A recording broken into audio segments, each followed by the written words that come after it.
Good evening बच्चों। तो अब हम लोग बचे हुए प्रॉब्लम को देखेंगे जो हम लोग प्रोजेक्टाइल मोशन के ऊपर कर रहे थे। देखो नेक्स्ट प्रॉब्लम है प्रॉब्लम नंबर 11। ये बहुत ही इंपॉर्टेंट है और ये ऐसा अक्सर प्रॉब्लम बार बार आ रहा है। इसमें क्या बोल क्या रहा है कि एक बच्चा है, ठीक है ना, वो एक बॉल को थ्रो कर रहा है। देखो a boy throws a stone up to a maximum height of 10 metre. The maximum horizontal distance that the boy can throw the same stone will be। बहुत इंपॉर्टेंट क्वेश्चन है और इसके आने की संभावना बहुत ज्यादा है, ठीक है ना।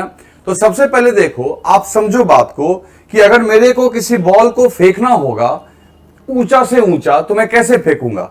सीधी सी बात है, मैं उस बॉल को लूंगा और वर्टिकली अप फेंक दूंगा, है ना। सीधा मैं ऊपर फेंक दूंगा तो वो उस केस में वो उसकी हाइट जो होगी मैक्सिमम टू मैक्सिमम होगी, ठीक है। जब भी ऊंचा से ऊंचा फेंकना होगा और जब लंबे डिस्टेंस तक फेंकना होगा तो मैं उस बॉल को 45 के एंगल पे फेंकूंगा क्योंकि रेंज उस केस में आपका मैक्सिमम निकल के आएगा। अच्छा, जो अपनी ताकत होती है किसी बॉल को फेंकने की वो तो सेम ही रहेगी। तो इसका मतलब जो आप मैक्सिमम टू मैक्सिमम वेलोसिटी लगाओगे ऊंचा से ऊंचा फेंकते समय, वही यू का इस्तेमाल करोगे डिस्टेंस के समय भी जब रेंज आपको मैक्सिमम करना हो। बस फर्क होगा एंगल का, एक में 90 लेना है और एक में 45 लेना है, ठीक। तो अब एक काम करेंगे, मैक्सिमम हाइट मेरा क्या लिखा हुआ है 10 मीटर है, ठीक है ना। तो पहला हम लोग क्या करेंगे कि जैसे मान लो यहां से हमने बॉल को फेंका ऊपर, कितना से यू से, तो ये मैक्सिमम हाइट यहां तक गया, ठीक है। और ये एच मैक्स अपने को निकाल लेना है। ये एच मैक्स कैसे निकलेगा, बहुत सिंपल है, ये तो मोशन इन वन डायमेंशन हो गया। आप जानते हो हाईएस्ट पॉइंट पे वेलोसिटी क्या हो जाएगी, 0। तो आप सीधा लिख दोगे v square equals to u square plus 2a dot delta y. Final velocity आपकी हो गई 0, इनिशियल हो गई यू स्क्वायर और माइनस 2g एच मैक्स। इसको इधर ले आओ तो ये हो जाएगा 2g h max equals to u square. So h max equals to u square by 2g। Clear. अब यहां पे देखो u कितना दिया हुआ है, नहीं दिया हुआ है, लेकिन h मैक्स तो दिया हुआ है। तो मैक्सिमम हाइट कितना है आपका 10 मीटर। तो आप यहां से u स्क्वायर इक्वल्स टू लिख दोगे 2g इंटू एच मैक्स, है ना। तो 2g इंटू एच मैक्स, हालांकि ये यहीं पे लिख दिया था मैंने। तो ये आपका आ गया, g का वैल्यू अगर हम 10 ले लेते हैं, एच मैक्स तो आपका 10 है, तो ये हो जाएगा u स्क्वायर आपका हो जाएगा 200, ठीक है ना, 200। तो u स्क्वायर हो गया 200। अब बात करो कि ज्यादा से ज्यादा दूर तक फेंकने की बात हो रही है, यानी हॉरिजॉन्टल डिस्टेंस। तो उस केस में बॉल को जो हम लोग फेंकेंगे 45 के एंगल पे फेंकेंगे तो जाके इसका रेंज जो आएगा बच्चों वो मैक्सिमम टू मैक्सिमम आएगा। और ये रेंज आपका आ गया 45 के एंगल पे। और ये रेंज जो होगा आपका ये हो जाएगा u square sine 2 theta by g. ये रेंज जो आएगा निकल के वो आएगा बच्चों u square sine 2 theta by g. अब यहां पे देखो यू स्क्वायर के जगह पे आप 200 पुट कर दोगे, साइन 45 तो 2 इंटू 45 साइन 90 तो हो जाएगा 1/10। तो ये 10 से 10 कट गया, तो रेंज की जो वैल्यू निकल के आ रही है वो आ रही है 20 मीटर। यानी ज्यादा से ज्यादा हम कितना दूर फेंक सकते हैं, तो उसका आंसर आ गया आपका 20 मीटर। यानी 20 मीटर की दूरी तक हम फेंक सकते हैं, ठीक है।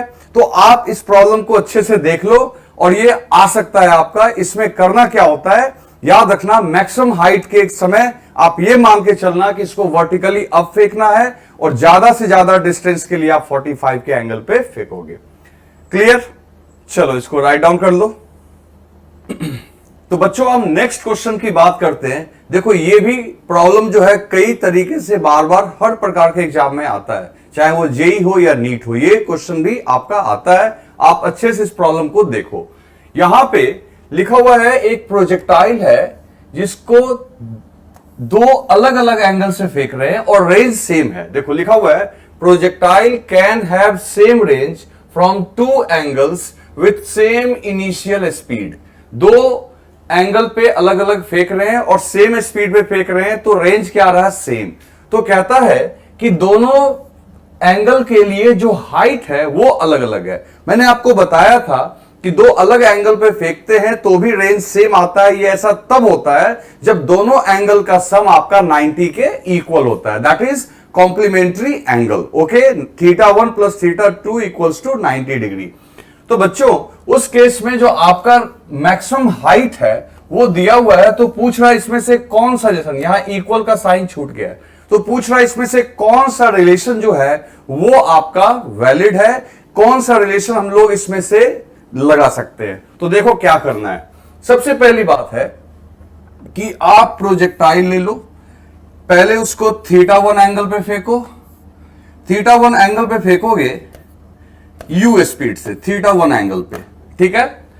फिर उसी प्रोजेक्टाइल को आप θ2 एंगल पे फेंको, ठीक है, θ2 एंगल पे फेंको u स्पीड से, ठीक है ना, दो अलग अलग एंगल से। तो आप जानते हो कि दोनों केस में अगर रेंज आपका सेम आया, दैट इज r और r, रेंज तभी सेम आएगा जब ये एंगल थीटा को अगर हम थीटा मान लें, अगर इस थीटा को हम थीटा मान लें यहां पे, तो दूसरा डेफिनेटली ये जो एंगल होगा, ठीक है, अगर इस पहला एंगल को अगर हम लोग थीटा मान लें तो दूसरा एंगल डेफिनेटली जो होगा वो 90 माइनस थीटा होगा, ठीक है। और हाइट दोनों केस में आपका क्या है, अलग अलग है, एक में आपका h1 है और दूसरे में h2 है, ठीक है।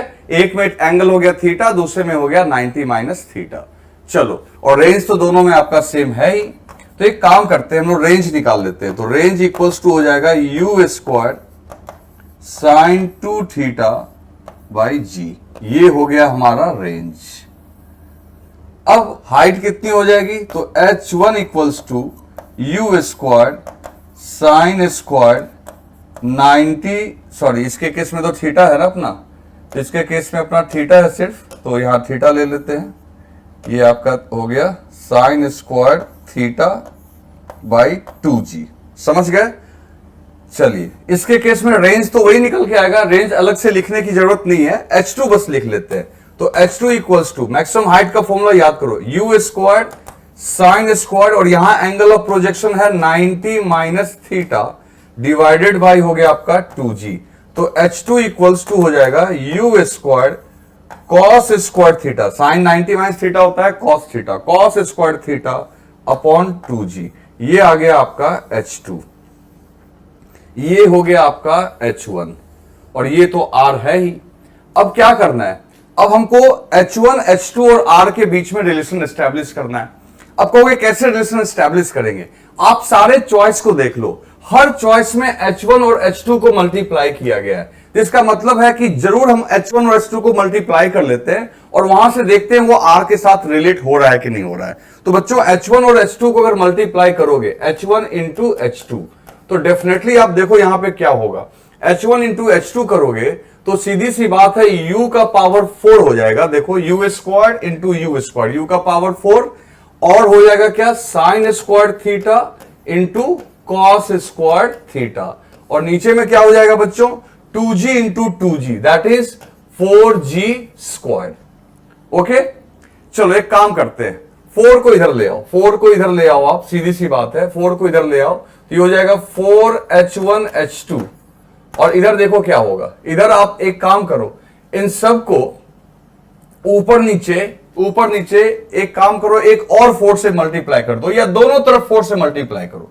अब क्यों मैं बोल रहा हूं अभी पता चलेगा तुम्हें, दोनों तरफ 4 से आप मल्टीप्लाई कर दो, तो 4 से इधर ही मल्टीप्लाई करो, 4 से इधर ही मल्टीप्लाई करो, और यहां देखो क्या करेंगे, 1/4 और ब्रैकेट में 4 u का power 4 sine square theta cos square theta by g square.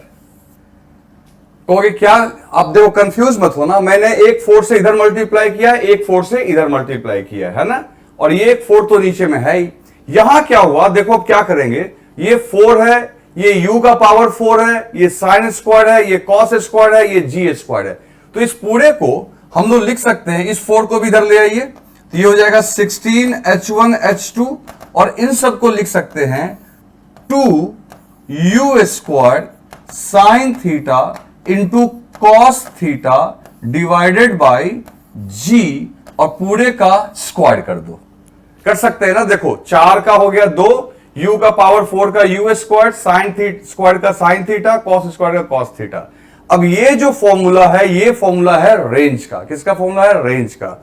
तो ये हो जाएगा 16H1H2 equals to r square. क्या हो गया? 16H1H2 equals to r square. इसलिए R equals to under root 16H1H2। तो अब यहां से 16 का 4 बाहर आ जाएगा और अंदर में रह जाएगा H1H2। तो रेंज का फॉर्मूला जो निकल के आया बच्चों, 4 अंडर रूट H1H2, जो कि आपका ऑप्शन नंबर 4 में दिया हुआ है। रेंज इक्वल्स टू हो रहा है 4 अंडर रूट H1H2। ओके, चलो इसको लिख लो और अच्छे से इसको याद रखना है आप। तो बच्चों हम नेक्स्ट प्रॉब्लम बात करते हैं 13 नंबर की। इसमें लिखा हुआ है ए particle is projected from the ground eight an angle theta with the horizontal with an initial speed of u। ठीक है ना? एक बॉडी को थ्रो किया गया है, कहां से? ग्राउंड से, और एंगल कितना लिया गया है? Theta, with the horizontal speed u। The time after which velocity vector of projectile is perpendicular to initial velocity. देखो क्या दिमाग लगाना है, बहुत बढ़िया क्वेश्चन है। आप समझो मेरी बात को। सबसे पहली बात है कि पार्टिकल को जो थ्रो किया गया है वो आपका ग्राउंड से थ्रो किया गया थीटा एंगल पे। ठीक है, u स्पीड से थीटा एंगल पे आपने थ्रो किया, तो बॉडी ऐसे जाके गिरेगी, है ना? तो ये जो एंगल आपका बन रहा है, ये जो आपका एंगल बन रहा है, ये एंगल बन रहा है यहां पे थीटा। अब ये जैसे जैसे आगे जाएगा, ये वेलोसिटी इस तरीके से इंक्लाइन होता हुआ फ्लैट होगा। हाईएस्ट पॉइंट पे तुम जानते हो सीधा ये हॉरिजॉन्टल हो जाता है, और इस पोर्शन में कहीं पे ये वेलोसिटी इस तरीके से होगी। तो मान लो ये वेलोसिटी है आपकी v। और मैं क्या बोल रहा हूं कि प्रॉब्लम क्या बोल रहा है कि इनिशियल वेलोसिटी और ये वेलोसिटी, मान लो यहां t समय पे यहां पहुंचा, तो इस वेलोसिटी को अगर हम शिफ्ट करके लाएं, ध्यान से देखना, इस वेलोसिटी को अगर शिफ्ट करके इसके पास ले आए, तो बोल रहा है कि दोनों वेलोसिटी के बीच में एंगल होना चाहिए 90।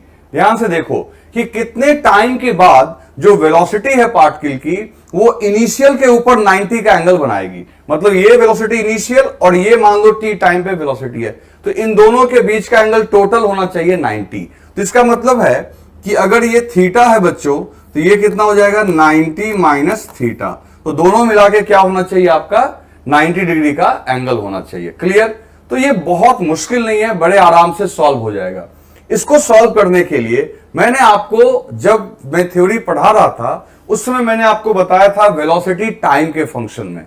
टाइम के फंक्शन में याद कीजिए, वेलोसिटी के दो कंपोनेंट्स बताए थे मैंने आपको, that is u cos theta, ये तो हॉरिजॉन्टल कंपोनेंट हो गया ij के फॉर्म में। आप उसको अगर याद रखेंगे तो आराम से सॉल्व हो जाएगा। अब plus u sin theta minus gt into जे। देखो ध्यान दो, तो मैंने आपको बताया था कि किसी प्रोजेक्टाइल की जो वेलोसिटी होती है वो टाइम के फंक्शन में इस तरीके से दी जाती है, v equals to u cos theta i plus u sin theta minus gt j। और जो इनिशियल वेलोसिटी है u, वो भी तुम चाहो तो ij के फॉर्म में लिख सकते हो।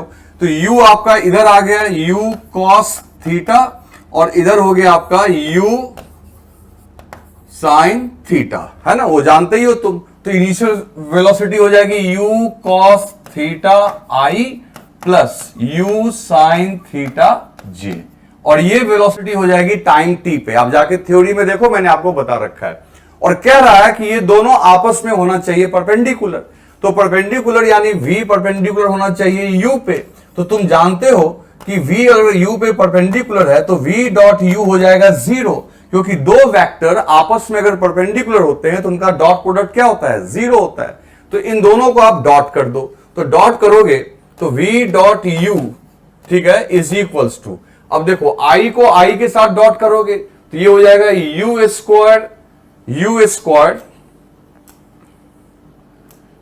स्क्वायर कॉस स्क्वायर थीटा, ठीक है। और यहां पे देखो जे जे 1 हो जाएगा, और ये हो जाएगा आपका u साइन थीटा, और ब्रैकेट में u sine theta minus gt, ठीक है। अब चलो एक काम करते हैं, u डॉट v की जगह पे हम क्या पुट कर देंगे? 0।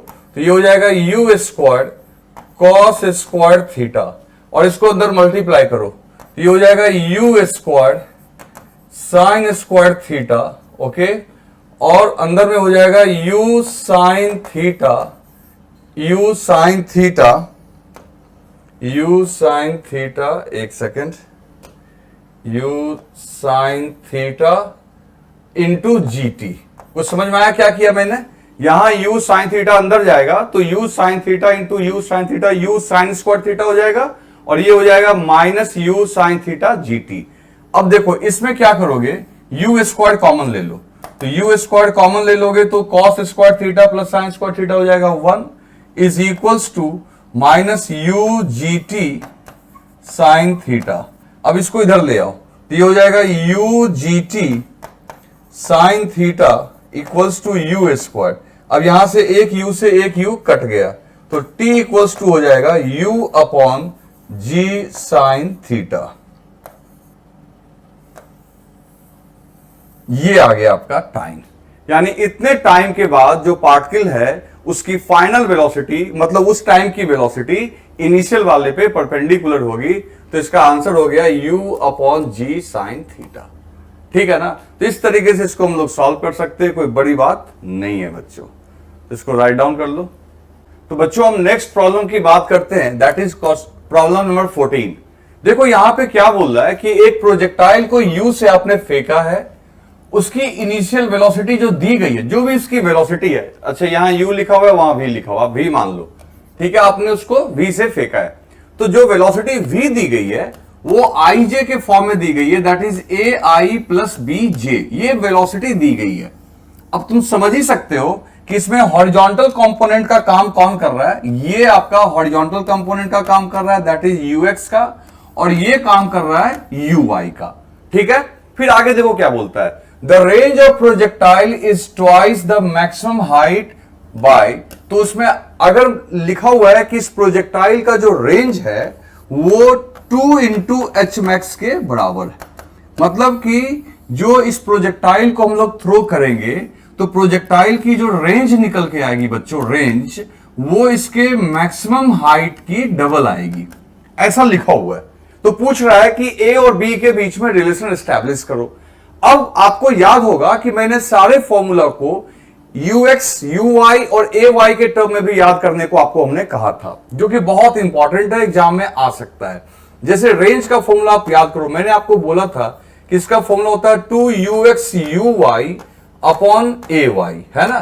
तो 2ux का रोल कौन प्ले कर रहा है, a, तो लिख देंगे a, uy का रोल कौन प्ले कर रहा है, b, तो लिख देंगे b, और ay आपका हो गया g, तो रेंज हो गया 2ab बाई g। ओके, इसी तरीके से एच मैक्स कितना होगा, तो एच मैक्स का फॉर्मूला याद करो, ये होता था आपका uy स्क्वायर अपॉन 2ay, है ना?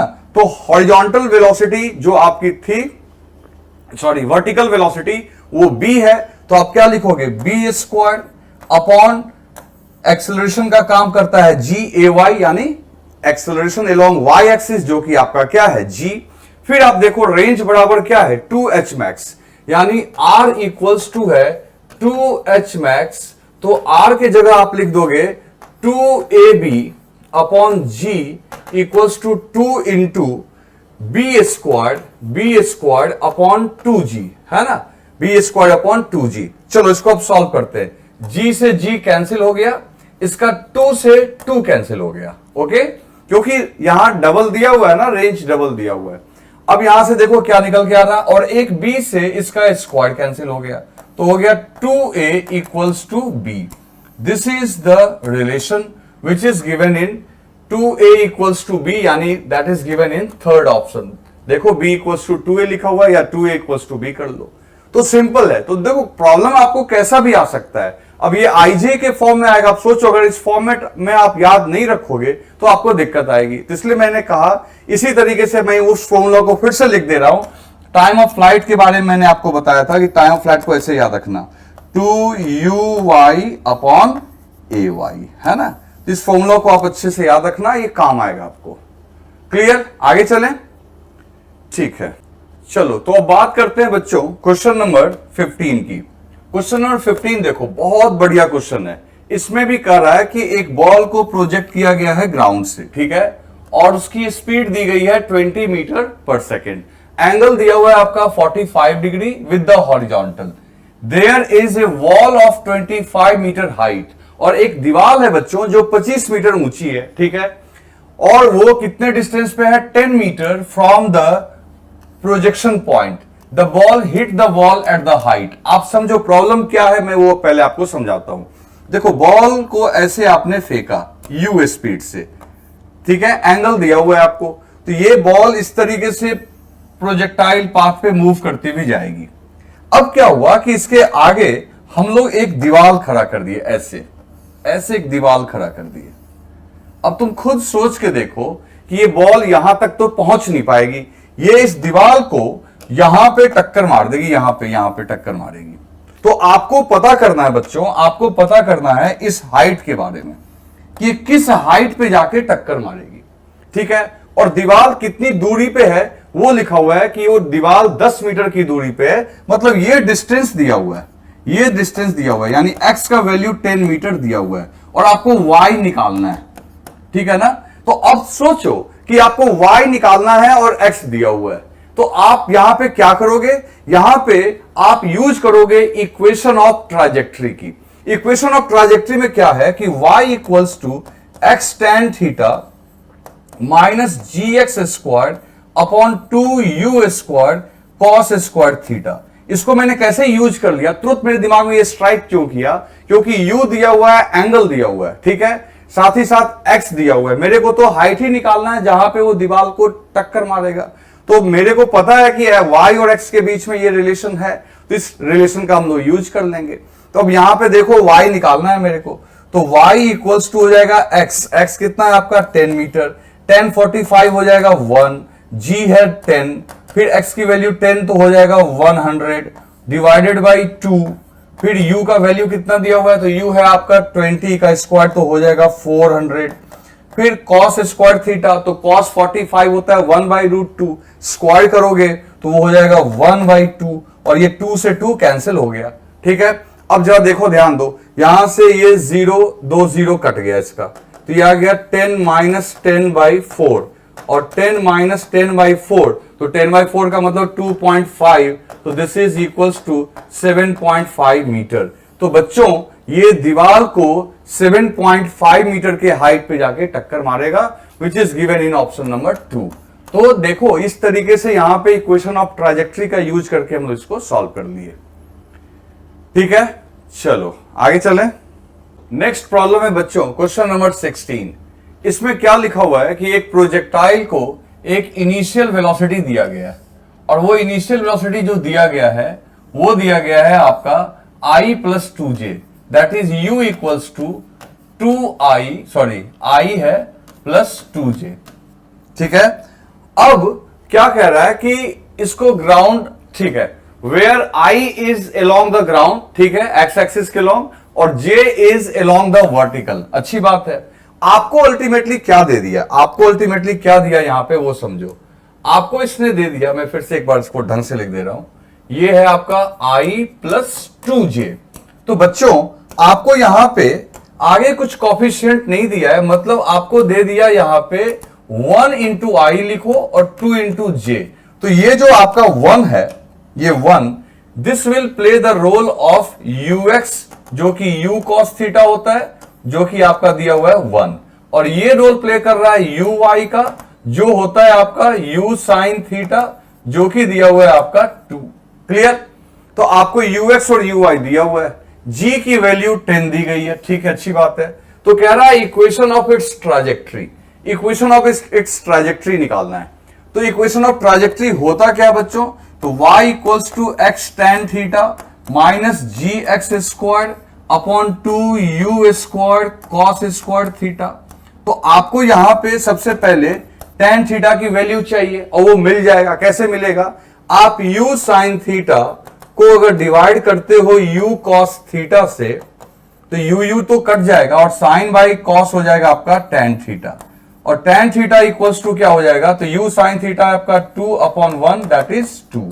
तो टेन थीटा की वैल्यू क्या निकल के आ गई, 2। सिंपल सी बात है। तो टेन थीटा इक्वल्स टू 2। ठीक है, कैसे किया हमने आपके सामने है। दूसरी बात कि यहां पे अब देखो क्या करेंगे हम लोग, तो x और tan थीटा की जगह क्या लिख देंगे हम लोग 2, तो हो जाएगा 2x, g के जगह लिखेंगे 10, x स्क्वायर की जगह x स्क्वायर आने दो, और नीचे अब देखो u square cos square theta है, और u cos थीटा का वैल्यू कितना है आपका 1, तो ऑटोमेटिकली ये हो जाएगा 1 का स्क्वायर, तो 1 का स्क्वायर हो जाएगा, तो 2 से ये कैंसिल करोगे तो y इक्वल्स टू हो जाएगा 2x माइनस 5x स्क्वायर। तो ये जो आपका निकल के आ रहा है ये इक्वेशन ऑफ ट्राजेक्ट्री है विच is given in equation number 2। तो आप बस इस तरीके से ढंग से कॉन्सेप्ट क्लियर रहेगा तो प्रॉब्लम बनाने में दिक्कत नहीं आएगी। इक्वेशन ऑफ ट्राजेक्ट्री देखो तुरंत मिल गया अपने को, y equals to 2x minus 5x square. Clear, चले आगे। ओके, अब देखो बच्चों एक और प्रॉब्लम आया जिसमें हम लोग कॉम्प्लीमेंट्री एंगल की बात कर रहे हैं, है ना, कॉम्प्लीमेंट्री एंगल की बात कर रहे हैं, और जहां पे आप पता है कॉम्प्लीमेंट्री एंगल एक थीटा और दूसरा 90 माइनस थीटा, और रेंज आपका क्या होना है सेम, लेकिन टाइम ऑफ फ्लाइट और मैक्सिमम हाइट आपकी होगी अलग अलग। तो इस बार क्या कर रहा है, इस बार कर रहा है रेंज और टाइम ऑफ फ्लाइट को रिलेट करने के लिए, ठीक है। तो मान लो ये आपका पार्टिकल, पहले हमने इसको थीटा एंगल पे फेंका u स्पीड से, और दूसरे को फेंका हमने 90 माइनस थीटा पे, दूसरे को हमने फेंका 90 माइनस थीटा पे, उसको भी u से फेंका। तो पहले वाले में जो टाइम निकल के आ रहा है, इसमें टाइम निकल के आ रहा है t1, इसमें टाइम निकल के आ रहा है t2। तो t1 कितना हो जाएगा, तो t1 इक्वल्स टू हो जाएगा 2u, ठीक है, 2u sine theta by g। Clear, t1 आ गया 2u sine theta by g, और इसमें t2 कितना आ जाएगा, तो t2 आ जाएगा आपका 2u sine 90 minus theta by g। तो ये हो जाएगा आपका 2u cos theta by g, ठीक है।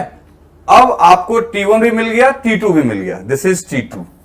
अब देखो सारे ऑप्शंस को ये सब में t1 इंटू t2 किया हुआ है, तो फिर मैंने कुछ देर पहले भी ये बात की थी कि अगर सब में t1 और t2 को मल्टीप्लाई किया हुआ है तो आप मल्टीप्लाई कर ही दो दोनों को।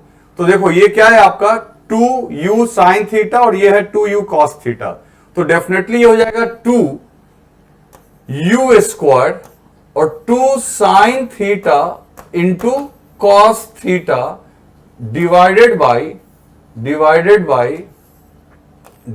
बाई नीचे में g है तो g इंटू g। आप कहोगे कि आपको लग रहा हो कि मैंने कुछ अजीब तरीके से लिखा है, अजीब तरीके से लिखा नहीं है, बस मैं देखो इसको सेट कर देता हूं। देखो सबसे पहली बात, दोनों के 2 में से एक 2 को इधर साइड कर दिया, इसके साइन थीटा को और इसके कॉस थीटा को एक साथ लिख दिया, नीचे में दोनों का g है तो g इंटू जी। मैंने ऐसा इसलिए किया क्योंकि अब आपको ये नजर आ रहा होगा कि आप इसको, ठीक है ना, इसको क्या लिख सकते हो, तो देखो इसको क्या लिख सकते हो, इसको रेंज लिख सकते हो। कैसे, तो देखो कैसे रेंज लिख सकते हो यहां पे कि आप यहां पे t1 into t2 equals to 2 upon g, और ये देखो 2 sine theta into cos theta, ये हो जाएगा साइन 2 थीटा, तो ये हो जाएगा आपका u square sine 2 theta by g. और आपको पता है ये कौन है, और ये है आपका रेंज। तो automatically t1 upon t2 equals to 2 by g into r. आपको यहां पे इक्वेशन में r इक्वल्स टू पूछ रहा है तो आप देखो g को उधर भेज दो, सो r इक्वल्स टू क्या हो जाएगा g अपॉन 2 और ब्रैकेट में t1 इंटू t2, तो r equals to g upon 2 equals to t1 into t2। तो ये आंसर जो है आपका फोर्थ ऑप्शन आ गया, r equals to 1/2 g t1 into t2। ठीक है ना। तो ऐसे प्रॉब्लम्स बार बार एग्जाम में आते हैं, आप थोड़ा ध्यान रखना इसका। ठीक है, चलो इसको लिख लो। अब बच्चों प्रोजेक्टाइल मोशन के कुछ और केस को देखते हैं। अभी हमने क्या देखा कि अभी हम लोग जितना भी बॉडी को थ्रो कर रहे थे, कहां से थ्रो कर रहे थे, अर्थ सरफेस से थ्रो कर रहे थे, और वो वापस गिर कहां पे रहा था, अर्थ सरफेस पे ही गिर रहा था। ठीक है ना, अर्थ से फेंक रहे थे, अर्थ पे गिर रहा था। अभी हम लोग क्या करेंगे कि बॉडी को थ्रो करेंगे किसी टावर की हाइट से, सर्टेन टावर से फेंकेंगे और फिर देखेंगे कि वहां से कैसे कैसे प्रॉब्लम पूछे जाते हैं। इसके बाद वाले केस में क्या करेंगे कि कोई व्हीकल, कोई गाड़ी चल रही हो और तब उसके ऊपर से अगर किसी को थ्रो करेंगे तो कैसा मोशन दिखेगा, और फिर इस तरीके से एक इंक्लाइन वाला भी आएगा प्रॉब्लम, उसको भी हम लोग करेंगे। ठीक है, तो एक एक करके हम लोग देखते हैं। चलो, तो इसमें हम लोग क्या हम लोग पढ़ने जा रहे हैं, इफ ए बॉडी, ठीक है ना, नेक्स्ट केस है हमारा, if a body is projected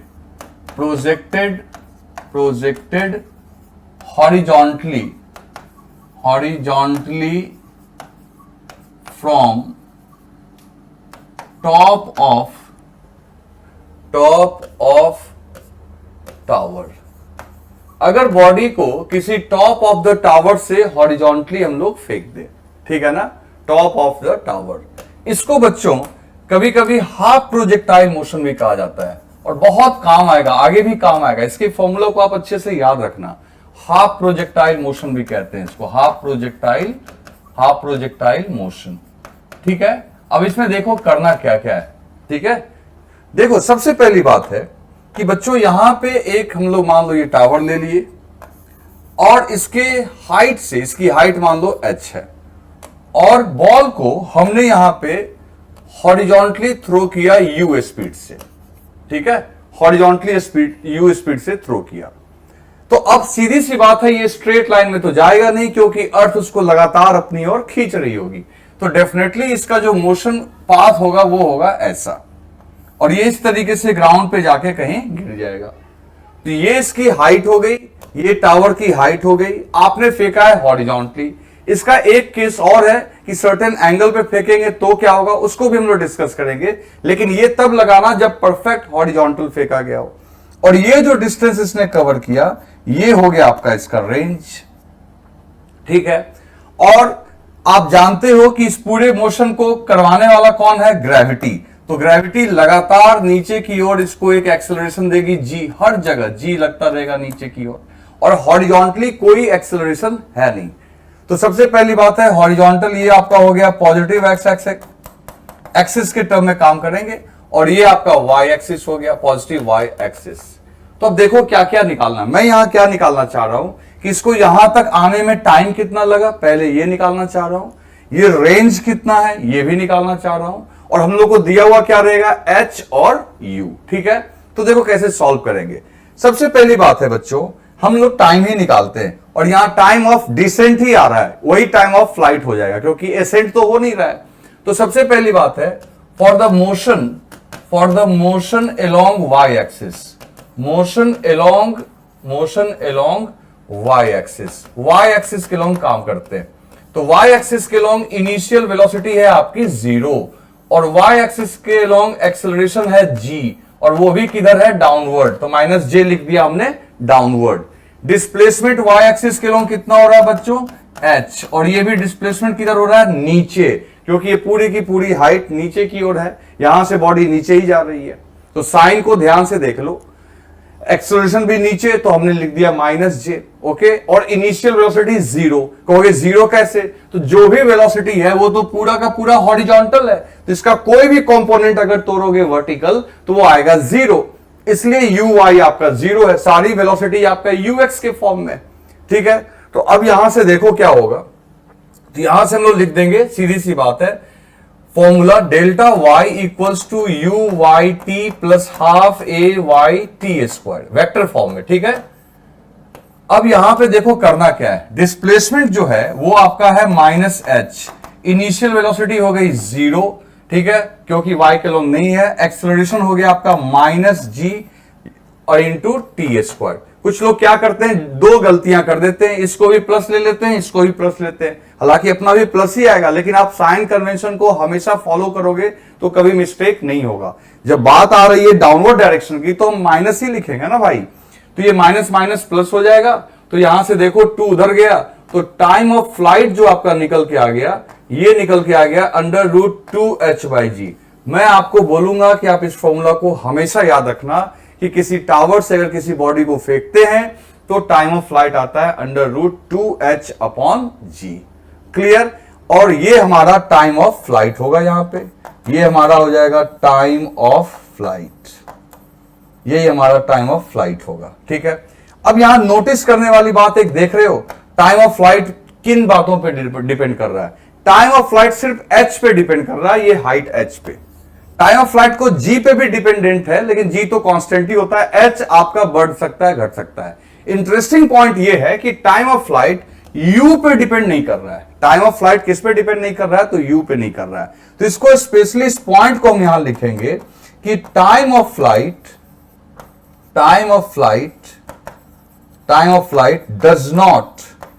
does not depend on you।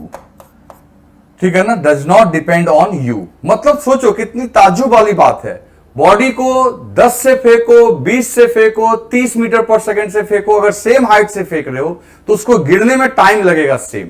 हाँ, अब तुम कहोगे कि वेलोसिटी अलग करने से क्या होगा, तो क्या फर्क पड़ेगा? वो फर्क पड़ेगा रेंज पे, जो भी आपको दिखेगा। तो बच्चों सीधी सी बात है, वाई एक्सिस के लोग आप इतना काम कर सकते थे। अब मैं लास्ट में, अभी इसको आप पहले लिखो, फिर मैं बताऊंगा कि लास्ट में जब ये गिरेगा तो उस समय इसकी वेलोसिटी कितनी होगी, क्या होगी, उसकी बात हम लोग करेंगे। अभी हमने यहां पे ये सीखा कि जो हमारी टाइम ऑफ फ्लाइट है वो है √2h/g। तो डायग्राम में छोड़ के बाकी सब मिटा दूंगा, आप जल्दी से लिख लो। अब बच्चों यहां हम लोग डिस्कस करते हैं मोशन अलोंग एक्स एक्सिस की। तो for the motion along x axis, तो एक्स एक्सिस की अगर बात करें तो सीधी सी बात है, ux तो आपका u है जो इनिशियल वेलोसिटी है, और ax जो है ये आपका है 0, क्योंकि हॉरिजॉन्टल डायरेक्शन में कोई भी फोर्स लग नहीं रहा है। हॉरिजॉन्टल डायरेक्शन में सिर्फ और सिर्फ उसके पास वेलोसिटी है, फोर्स नहीं लग रहा है, तो एक्सेलरेशन भी नहीं होगा।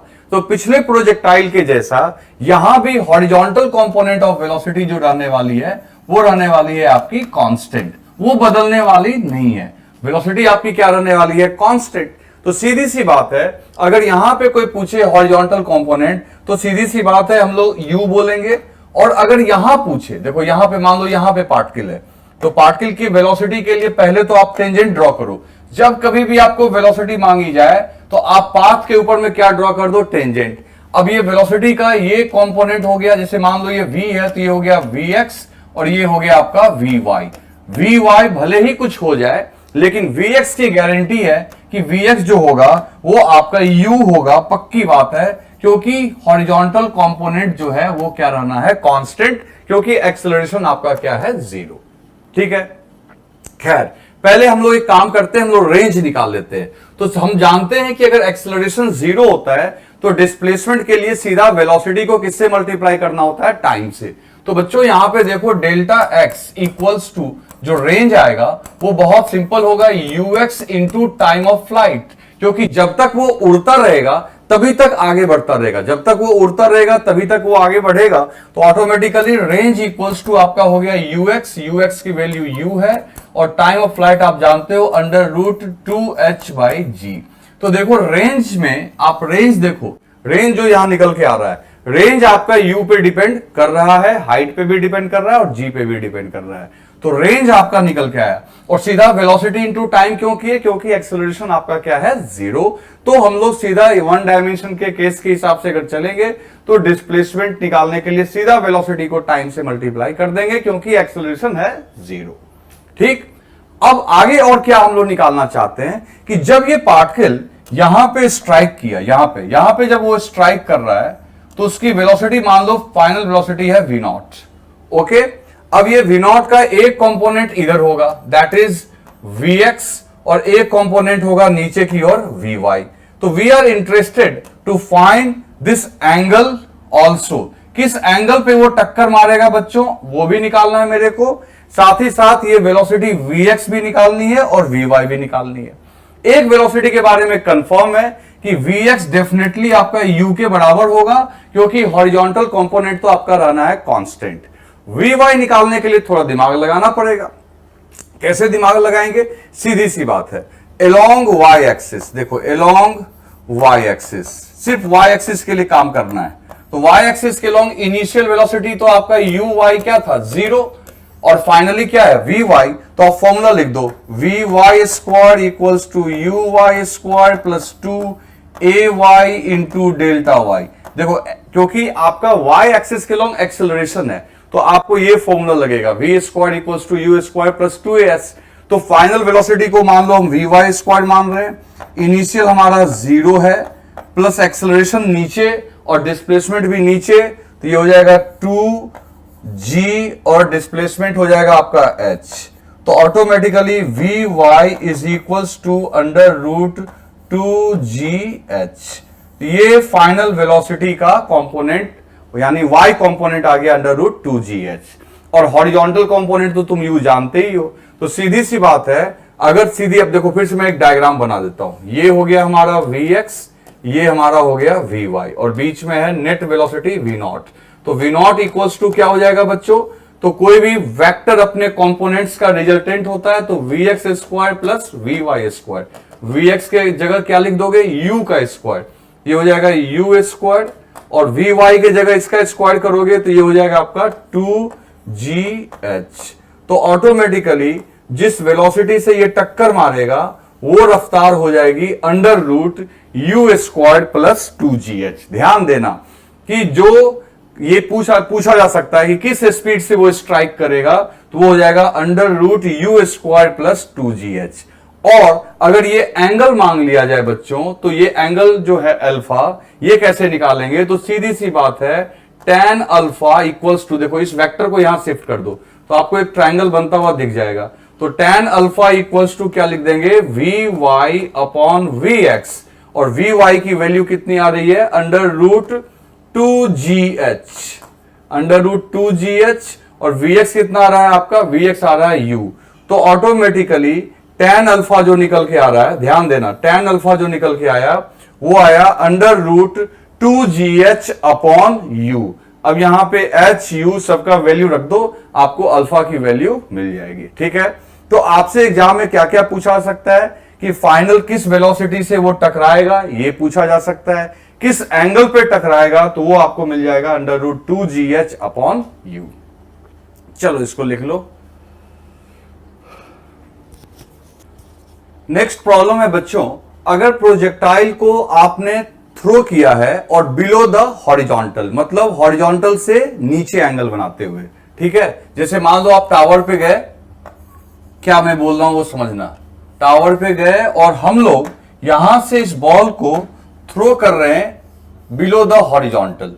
ये आपका डॉटेड लाइन बना दो यहां पे, ये एंगल थीटा है।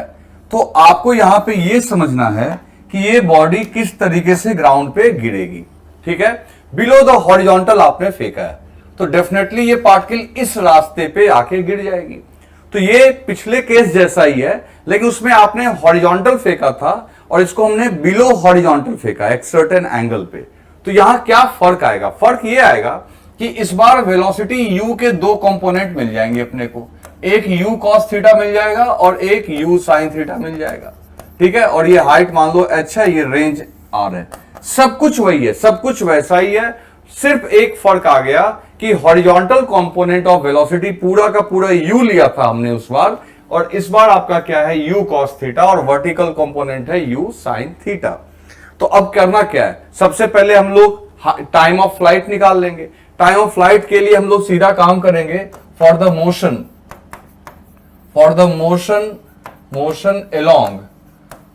Along y axis. किसके लोग काम करेंगे बच्चों, y एक्सिस के लोग काम कर लेंगे। तो for the motion along y axis के लिए अगर काम करेंगे हम लोग, तो जरा ध्यान देना यहां पे करना क्या है। तो मोशन अलोंग y एक्सिस के लोग देखेंगे तो देखो डेल्टा y इक्वल्स टू लिखोगे ut plus half at square, ठीक है ना, और यहां पे साइन के साथ रखो, ये नीचे की ओर आ रहा है तो डिस्प्लेसमेंट हो गया माइनस एच, u के जगह इस बार आप लिखोगे minus u sign theta into T, और एक्सेलरेशन तो नीचे की ओर होता ही है बच्चों, ये हो जाएगा हाफ gt स्क्वायर, और ये सारे माइनस को हम लोग कर लेंगे प्लस, तो ऑटोमेटिकली h इक्वल्स टू आ गया u sign theta into T plus half gt square.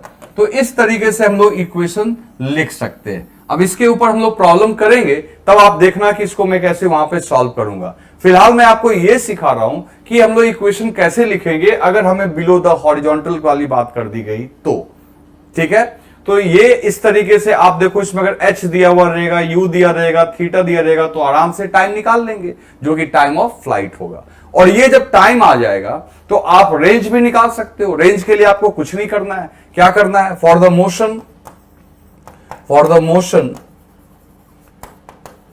Motion along x axis.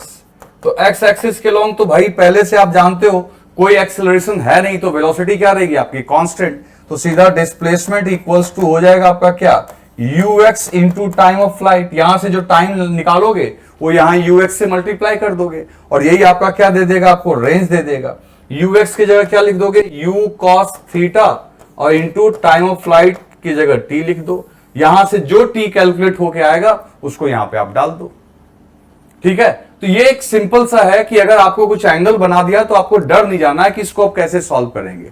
समझ गए मेरी बात? तो ये इक्वेशन लिखने का तरीका। अब इसी में एक और है कि अगर मान लो कि बिलो हॉरिजॉन्टल के बजाय एबव हॉरिजॉन्टल बोल दे, यानी कि हॉरिजॉन्टल से ऊपर, तब क्या करेंगे, तो भी कोई दिक्कत नहीं है। बस अगर हॉरिजॉन्टल जैसे इसको आप लिखो, मैं वो भी दिखाता हूं कैसे करेंगे। चलो आपने लिख लिया, आगे बढ़े। ठीक है, अब हम लोग बात करेंगे कि अगर मान लो ऐसा हो बच्चों कि अगर ये प्रोजेक्टाइल है, ठीक है ना, एक टावर के ऊपर गए और इसको हॉरिजॉन्टल से ऊपर फेंके, तो क्या दिक्कत आएगी, कोई दिक्कत नहीं आएगी। इसको अगर ऊपर फेंकोगे तो भी ये ऐसे आके गिरेगा, है ना। और उस केस में आपको क्या फर्क आ जाएगा, फर्क ये आ जाएगा सिर्फ यहाँ पे कि वेलोसिटी का एक कंपोनेंट आपका ये u cos थीटा रहेगा और एक कंपोनेंट वर्टिकल में रहेगा आपका u sin थीटा। तो क्या फर्क आया पिछले से कि पिछली बार u sin थीटा नीचे था, इस बार ये ऊपर है ना। और हाइट आपका वही h का h है। तो आप अगर इक्वेशन लिखोगे तो अलोंग y एक्सिस, तो y एक्सिस के लॉन्ग तो भाई सीधा है, फिर से लिख देंगे डेल्टा y बराबर u y t plus half a y t square. बार बार मैं ये इक्वेशन लिख रहा हूं, साइन के साथ लिखेंगे माइनस h, लेकिन यार इस बार वेलोसिटी पॉजिटिव होगा भाई, क्योंकि इनिशियल वेलोसिटी का y कंपोनेंट ऊपर की ओर है। ये हो जाएगा u sin theta into t minus half g t square. इसको थोड़ा ढंग से लिख लेंगे, माइनस मान लो कॉमन ले लेंगे तो h equals to half g t square minus u sin theta into t. ये हमारा एक इक्वेशन आ गया। अब इस इक्वेशन से हम लोग यहां t निकाल लेंगे, ठीक है। और फिर रही बात रेंज निकालने की, तो रेंज के लिए तो कुछ नहीं करना है आपको, along x axis very simple है। एक्स एक्सिस के लॉन्ग क्या करना है, एक्स एक्सिस के लॉन्ग सीधा डिस्प्लेसमेंट के लिए आप क्या करोगे, वेलोसिटी को टाइम से मल्टीप्लाई कर दो। तो वेलोसिटी अलोंग हॉरिजॉन्टल कंपोनेंट कितना है आपका u cos थीटा, तो u cos थीटा को किससे मल्टीप्लाई कर दोगे, u cos थीटा को मल्टीप्लाई कर दो t से। और ये t कहां से लाओगे, आप ये t निकाल के लाओगे इस इक्वेशन से। तो उस t को यहां पे आप क्या कर दोगे, पुट कर दोगे। तो इस तरीके से आपको हॉरिजॉन्टल कंपोनेंट ऑफ वेलोसिटी को टाइम से मल्टीप्लाई करने पे आपको रेंज मिल जाएगा। क्लियर है? चलो इसको लिखो। अब बच्चों बात करते हैं हम लोग एक प्रॉब्लम की, ठीक है। देखो यहां पे लिखा हुआ है कि एक बॉल को रोल किया गया है top of the building with horizontal velocity u, ठीक है ना। एक बिल्डिंग के टॉप से उसको u वेलोसिटी के साथ रोल किए, फिर वहां पे लगा हुआ एक स्टेयरवे, मतलब एक सीढ़ी लगी हुई है adjacent to building. If the steps are h metre high and b metre wide, जो स्टेप्स है वो h मीटर ऊंचाई पे है और b मीटर वाइड है, तो बोलता है कि बॉल जो हिट करेगा वो nth edge of the step पे, तो n की वैल्यू क्या होगी। देखो पहले प्रॉब्लम आप समझो, प्रॉब्लम है क्या। प्रॉब्लम है कुछ ऐसा कि ये रही बिल्डिंग, ठीक है, और इस बिल्डिंग की हाइट कुछ भी होगी मान लो, और इसके बगल में एक स्टेयरवे मतलब एक सीढ़ी है। तो सीढ़ी जो है वो कुछ इस तरीके से है, मान लो ऐसे है, फिर ऐसे है, फिर ऐसे है, फिर ऐसे है, ठीक है, इस तरीके से सीढ़ी है। अब ये जो सीढ़ी है इसकी हाइट जो है, ये लेडर की जो हाइट है, एक स्टेप की हाइट है स्मॉल h, और इसकी जो चौड़ाई है वो है b, ठीक है ना। हाइट h है और चौड़ाई कितनी है b। अब यहां पे क्या हो रहा है कि एक बॉल को आपने यहां से थ्रो किया, रोल किया, मतलब रोल मतलब हॉरिजॉन्टल वेलोसिटी u से। अब ये गया और ये हाफ प्रोजेक्टाइल करता हुआ कहीं जाके मान लो टक्कर मारा, ठीक है ना, यहां टक्कर मार दिया, ये nth स्टेप पे टक्कर मार दिया। किस पे टक्कर मारा? Edge of the nth step. अगर ये पहला स्टेप पे टक्कर मारता तो हाइट h होती और b होता। दूसरा पे करता, ध्यान से सुनना, पहला यहां पे अगर ये टक्कर मारता, यहां पे आके ये टकराता तो ये h हाइट होती और इसका रेंज हो जाता b।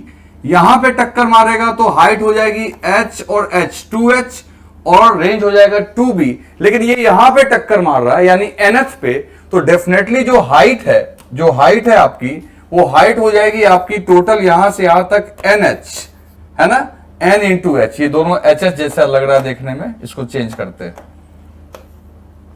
जो हाइट होगी वो होगी n इंटू एच हाइट, और जो रेंज हो जाएगा वो रेंज हो जाएगा n इंटू बी। हाइट हो गई nh और रेंज हो गया nb। क्लियर? तो हमको इनके बीच में रिलेशन एस्टेब्लिश करना है, u तो दिया हुआ है ही। तो टाइम ऑफ फ्लाइट आप जानते हो ये होता है अंडर रूट 2h/g, आज ही हमने सीखा है। और रेंज इक्वल्स टू होता है u into time of flight. अब सबको खाली पुट कर दो, तो रेंज की जगह पुट कर दो n इंटू बी, फिर u हो गई वेलोसिटी, टाइम ऑफ फ्लाइट हो गया अंडर रूट 2h/g, और h कितना है बच्चों? nh, तो 2nh/g। क्लियर? अब दोनों तरफ स्क्वायर कर दो, तो दोनों तरफ स्क्वायर करोगे तो ये हो जाएगा n square b square u square, और इधर हो गया 2nh/g। तो यहां से क्या क्या होगा वो देखिए। पहली बात है, एक n से ये n का पावर कट गया, ठीक है, और तो कुछ नहीं होगा। तो सीधी सी बात है n बराबर क्या हो जाएगा? तो n इक्वल्स टू हो जाएगा आपका 2u square h divided by gb square. तो n इक्वल्स टू हो गया 2u स्क्वायर h, है ना, 2u square h by gb square, which is given in option number 2। Clear है? तो देखो ये हाफ प्रोजेक्टाइल के ऊपर क्वेश्चन था जो हमने यहां पे सॉल्व किया। एक और देखते हैं। देखो ये भी बहुत बढ़िया क्वेश्चन है। यहां पे क्या बोल रहा है? यहां पे बोल रहा है कि एक स्टेयर केस है, यहां भी एक स्टेयर केस है। अब यहां पे बोल रहा है कि आप जो स्टेयर केस है उसकी जो हाइट है वो 10 सेंटीमीटर है और विड्थ है 20 centimetre. What should be the minimum horizontal velocity of the ball जो कि रोल करेगा। यहां ये डायग्राम थोड़ा गलत बनाया हुआ है, ऐसे है ना, इसको आप ऐसे लेना, ठीक है, जिससे कि ये डायरेक्टली लोएस्ट प्लेन को हिट करे, मतलब यहां हिट करे।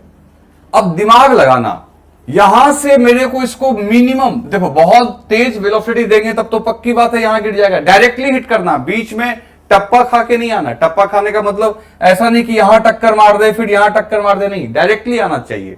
तो डायरेक्टली बच्चों, तो ये इसका पाथ हम ऐसे ड्रॉ करेंगे, ऐसे, ठीक। अब तुम कहोगे कि यहां पे जो इसका बॉल होना चाहिए वो जस्ट इसके कॉर्नर्स को टच ना करे, थोड़ा सा एक मॉलिक्यूल के डिस्टेंस से निकल जाए। तो अगर यहां पे इसको हम बचा लिए, देखो इस कॉर्नर पे टकराने से बचा लिए, तो डेफिनेटली ये यहां आके गिरेगा। तो मेरे लिए मेरा सारा फोकस होना चाहिए कि इसको ये बचा ले, टकराए नहीं। तो मेरे लिए रेंज जानते हो कितना होगा? मेरे लिए रेंज यही होगा, 20 सेंटीमीटर यहां है और 20 सेंटीमीटर यहां है, यानी रेंज होगा मेरे लिए 40 सेंटीमीटर। नीचे वाले को ऐड मत करना। कहोगे कैसे सर, अगर 40 सेंटीमीटर करेंगे तब तो ये टक्कर मार देगा। अरे 40 सेंटीमीटर 0.001 भी रहेगा तो भी तो टक्कर नहीं मारेगा। तो 40.0000001 भी अगर रेंज रहा तो भी हम बोलेंगे कि बॉल डायरेक्टली जो है ग्राउंड को टक्कर मार देगा, यानी सीधा ग्राउंड पे जाके गिरेगा। तो हम लोग 001 को अप्रोक्सीमेटली चाहें तो सॉल्व करने के लिए रेंज 40 सेंटीमीटर ले लेंगे। आई बात समझ में? तो आपको यहां डायग्राम में सिर्फ ये 2 सीढ़ी का ध्यान रखना था, और हाइट जो हो जाएगी ये 20 सेंटीमीटर हो जाएगी, 10 सेंटीमीटर इसका, 10 सेंटीमीटर इसका। और यहां अगर टकराएगा नहीं तो नीचे जाएगा ही जाएगा, ठीक है। अब आपको करना क्या है, आपको क्या निकालना है, u निकालना है। तो सीधी सी बात है, फॉर्मूला हम लोग जानते हैं, रेंज बराबर क्या होता है, u into under root time of flight 2h/g। अब सबका वैल्यू बस आपको डाल देना है। तो रेंज कितना है 40 सेंटीमीटर, तो लिखोगे 40 इंटू 10 का पावर -2 मीटर में कन्वर्ट कर दो। u अपने को निकालना है बच्चों, अंडर रूट 2h, h कितना दिया हुआ है आपका, h दिया हुआ है 20 सेंटीमीटर, तो लिख देंगे 20 इंटू 10 का पावर -2 और g का वैल्यू 10 ले लो। तो भाई देखो ये कट गया यहां से यहां, और ये हो गया 40 इंटू 10 का पावर -2 इक्वल्स टू u। अब यहां देखो क्या हुआ, 2 और 2 का 4 हो जाएगा, 4 का अंडर रूट यहां आ गया 2 और ये हो गया 10 का पावर -1। तो इस तरीके से बच्चों u इक्वल्स टू क्या निकल के आ जाएगा, 40 इंटू 10 का पावर -2 अपॉन 2 इंटू 10 का पावर -1। तो ये सब आपको देखो ये 0 ऊपर जाएगा, ये आ जाएगा आपका 2 मीटर पर सेकेंड। क्लियर है। तो इसका मतलब है उस बॉल को मिनिमम वेलोसिटी जो अपने को देना है वो 2 मीटर पर सेकेंड से। मिसाइल को एक मूविंग ऑब्जेक्ट से फेंकेंगे, मतलब कि अगर मान लो कोई कार चल रही है या कोई ट्रक चल रहा है या कोई ट्रेन चल रही है, उसके ऊपर बैठ के और उसके बाद अगर हम लोग बॉल को थ्रो करें, या फिर आपने ऐसे प्रॉब्लम्स देखे होंगे कि हेलीकॉप्टर उड़ रहा है, ठीक है ना, और वहां से फ्लड रिलीफ में, जैसे मान लो जो बाढ़ में फंसे हुए बच्चे लोग होते हैं, उनके लिए अगर कोई रिलीफ पैकेट गिराया जाता है तो कितना डिस्टेंस पे गिरना चाहिए, क्या नहीं, इस टाइप के प्रॉब्लम्स एग्जाम में आते हैं। तो हम लोग इस प्रॉब्लम को आज हम लोग डिस्कस करेंगे, और साथ ही साथ आखिरी में जो एक बहुत इंपॉर्टेंट तो नहीं है, वो है projectile motion on inclined plane, उसको भी हम लोग डिस्कस करेंगे। नॉर्मली उसके ऊपर जो प्रॉब्लम आता है वो कॉलिजन वाले चैप्टर में आता है, तो हम लोग प्रॉब्लम वहीं पे करेंगे उसका, लेकिन उसकी थ्योरी हम लोग यहां पढ़ लेंगे। ठीक है, चले स्टार्ट करें। चलो अब इस केस को हम लोग देखते हैं। देखो आगे बढ़ने से पहले एक बात अपने को हमेशा याद रखनी है कि अगर आप किसी बॉडी के साथ कनेक्टेड हो, जैसे मान लो अगर आप बस में बैठे हो, तो बस की वेलोसिटी, बस का एक्सेलरेशन आपका एक्सेलरेशन है, आपकी वेलोसिटी है। कब तक, जब तक आप उसके साथ कनेक्टेड हो। जब उससे आप अलग हो जाओगे तो वेलोसिटी तो उसकी लेके आओगे, लेकिन एक्सेलरेशन आपका वो नहीं होगा। समझ में आ रही है बात, मतलब समझो मेरी बात को। अगर हम लोग बस में बैठे हैं तो बस के साथ चल रहे हैं, तो जो बस की रफ्तार है, जो बस की वेलोसिटी है, वही वेलोसिटी मेरी भी होगी, जो बस का एक्सेलरेशन है वही मेरा भी होगा। लेकिन एक बार जब आप बस से अलग हो जाओगे तो वेलोसिटी तो आप लेके आओगे, क्योंकि वेलोसिटी आपकी प्रॉपर्टी है, लेकिन जो बस ने आपको एक्सेलरेशन दिया था, एक्सेलरेशन क्यों मिलता है, क्योंकि बस आपके ऊपर फोर्स लगा रही थी, और बस तभी तक फोर्स लगा सकती है जब तक तुम बस के साथ कांटेक्ट में हो। अगर एक बार तुम बस से अलग हो गए तो तुमको फोर्स नहीं लगेगा बस वाली, यानी बस वाला एक्सेलरेशन तुम्हारे पास नहीं आएगा। दिमाग में इस बात को हमेशा सेट रखना कि किसी एक मूविंग ऑब्जेक्ट के साथ अगर हम लोग होते हैं तो उसकी वेलोसिटी और उसका एक्सेलरेशन हमारे पास तब तक होता है जब तक हम उसके साथ होते हैं, और एक बार जब आप उससे अलग हो जाओगे तो वेलोसिटी उसकी लेके जरूर आओगे, लेकिन उसका एक्सेलरेशन लेके नहीं आओगे। समझ गए, दिमाग में इस बात को सेट रखना प्रॉब्लम बनाते समय। तो एक प्रॉब्लम करेंगे हम लोग, उसके बाद हम लोग देखते हैं कि इसमें कैसे क्या कॉन्सेप्ट अप्लाई हो रहा है। मान लो कि एक प्रॉब्लम ऐसे आ रहा है, ठीक है ना, कि a ball is projected with velocity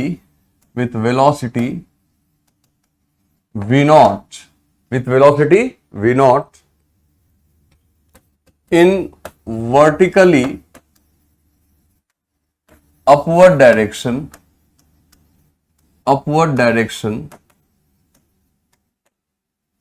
from a truck which is moving on horizontal road with speed u। ठीक है बच्चों, एक बॉल को फेंका गया एक ट्रक के ऊपर से वर्टिकली अप, और कहां से फेंका गया, ऑलरेडी एक ट्रक के ऊपर से फेंका गया, जो ट्रक खुद आगे चल रही थी यू से। ठीक है ना, तो आपको करना क्या है, आपको यहां पे कह रहा है कि discuss the motion discuss the motion of ball के मोशन को डिस्कस करना है विद रिस्पेक्ट टू ऑब्जर्वर। अब एक में लिख लेते हैं हम लोग, ऑब्जर्वर ऑन द ग्राउंड, वो ऑब्जर्वर जो ग्राउंड पे बैठा हुआ है, और दूसरा ऑन द ट्रक। ठीक है, अब इस प्रॉब्लम को डिस्कस करने में ही आपको सारा कॉन्सेप्ट समझ में आ जाएगा कि इस टाइप की प्रॉब्लम को कैसे डील करना होता है। तो समझ में आ रही है बात कि बॉल को फेंका गया है एक मूविंग ट्रक के ऊपर से, जो ट्रक खुद चल रहा था, और बॉल को फेंके हम लोग वर्टिकली अप, कितना वेलोसिटी से, v0 से, जबकि ट्रक आगे मूव कर रहा है कितने से, u से। ठीक है, तो पहले आप प्रॉब्लम लिख लो, फिर मैं इसको डिस्कस करता हूं। लिख लिया आपने? चलो देखते हैं अब यहां पे करना क्या है बच्चों। ध्यान दो यहां पे क्या करना है। सबसे पहली बात कि हम लोग ऐसा करते हैं, हम लोग ट्रक के रिस्पेक्ट में ही पहले काम कर लेते हैं। मान लो ये ट्रक है, ठीक है, ये ट्रक है, ट्रक के ऊपर एक बच्चा बैठा हुआ है जो अपने हाथ में एक बॉल को रखे हुए है। ठीक है, ये बॉल को रखे हुए। अब इस बॉल को जो अपने हाथ में रखे हुए है, तो इस बॉल को उसने थ्रो किया, किधर थ्रो किया, ऊपर की ओर। किस वेलोसिटी से, v0 से। और ट्रक की जो स्पीड है वो है आपकी u। ठीक है, तो अब जरा समझो, ट्रक पे ये बच्चा बैठा हुआ है, बच्चे के हाथ में क्या है, बॉल। तो बॉल के पास भी एक वेलोसिटी होगी, दैट इज u, क्योंकि ट्रक पे बच्चा बैठा हुआ है, बच्चे के हाथ में बॉल है, तो इन सभी की रफ्तार ये ट्रक वाली तो होगी ही होगी, यानी ये u वेलोसिटी उस बॉल के पास होगी, और साथ ही साथ आपने उसको एक एक्स्ट्रा वेलोसिटी v0 भी दे दिया। और अगर मान लो कि ऑब्जर्वर हमारा ट्रक पे ही बैठा हुआ है, जैसा कि कह रहा है कि observer sitting on the truck, मान लो ये ऑब्जर्वर है, तो अगर ऑब्जर्वर ट्रक पे बैठा हुआ है तो दोस्त इसके पास भी ये u होगा। तो सोच लो कि ये ऑब्जर्वर इस बॉल की कौन कौन सी वेलोसिटी को देखेगा। तो सीधी सी बात है, ये ऑब्जर्वर इस बॉल के इस u को नहीं देख पाएगा, क्योंकि ये u दोनों के पास है। आप देखो बस में जब बैठते हो तो बगल वाले पैसेंजर को अगर देखोगे जो तुम्हारी सीट पे बैठा हुआ है, वो तुमको रेस्ट में ही नजर आएगा, क्योंकि बस वाली वेलोसिटी तुम दोनों को मिली हुई है ना, तो तुमको उसकी एक्स्ट्रा वेलोसिटी नहीं दिखेगी। तो सीधी सी बात है, ये वाली वेलोसिटी और ये वाली वेलोसिटी दोनों के पास है, तो ये जो ऑब्जर्वर ऑन द ट्रक है, ही विल सी ओनली v0। तो उसके हिसाब से ये बॉल सीधा ऊपर जाएगा और सर्टेन हाइट पे जाके वापस नीचे आ जाएगा। समझ गए ना? तो इसका मतलब हम लोग यहां कह सकते हैं, for the observer on the truck, the ball will have only vertical velocity, that is v0। तो यहां से हम कह सकते हैं कि for the observer on the truck the ball will have only vertical velocity, that is v0। तो अब जो वो ऑब्जर्वर जो ट्रक पे बैठा हुआ है, उसके लिए इस बॉल के पास एक ही वेलोसिटी है, और वो वेलोसिटी कितनी है, v0। ठीक है ना? तो अब एक काम करते हैं, जब इसको वर्टिकली अप जाता हुआ दिख रहा है वो, तो हम लोग एक इक्वेशन लिख लेंगे। हमको यहां पे क्या क्या निकालना है, हमको ये सीधा दिखाई पड़ेगा, वर्टिकली ऊपर जाता हुआ, वर्टिकली नीचे आता हुआ, हॉरिजॉन्टल कोई वेलोसिटी दिखाई नहीं पड़ेगी। तो सीधी सी बात है, यहां पे हम लोग इसके लिए सिर्फ motion under gravity in one dimension discuss कर लेंगे, प्रोजेक्टाइल मोशन होगा ही नहीं। तो आपको यहां पे क्या क्या मिल सकता है, एच मैक्स मिल सकता है। तो एच मैक्स का फॉर्मूला मैंने आपको पहले ही बताया है, याद कीजिए। मोशन अंडर ग्रेविटी पढ़ते समय अगर किसी बॉल को सीधा ऊपर फेंकते थे हम लोग, तो एच मैक्स उसका होता था u स्क्वायर्ड बाई 2g, जहां u वेलोसिटी होता था वर्टिकल डायरेक्शन में, और यहां वर्टिकल वेलोसिटी कितनी है, v0। तो एच मैक्स हो जाएगा आपका v0 स्क्वायर्ड अपॉन 2g। आ रही है बात समझ में? हम लोग पहले डिस्कस कर चुके हैं, नहीं तो आज भी कर सकते हो आराम से। v square equals to u square plus 2as लगा दो, वहां से सॉल्व हो जाएगा। रही बात टाइम ऑफ फ्लाइट की, तो टाइम ऑफ फ्लाइट याद कीजिए क्या बताया था हमने, अगर motion under gravity in one dimension होता था तो याद कीजिए उसका टाइम ऑफ फ्लाइट 2u/g आया था। u/g टाइम ऑफ एसेंट और u/g टाइम ऑफ डिसेंट।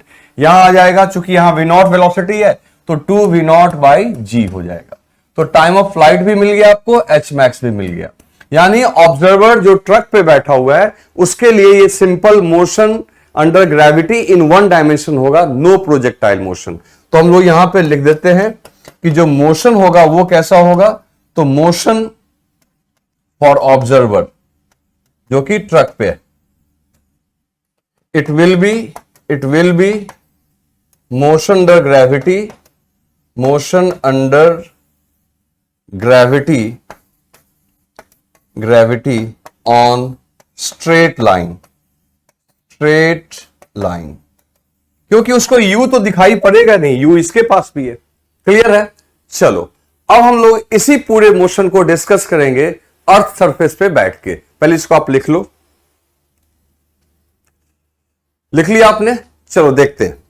अब अगर इस पूरे जर्नी को हम लोग अर्थ सरफेस पे बैठ के देखें, है ना, तो क्या दिखेगा वो समझिए।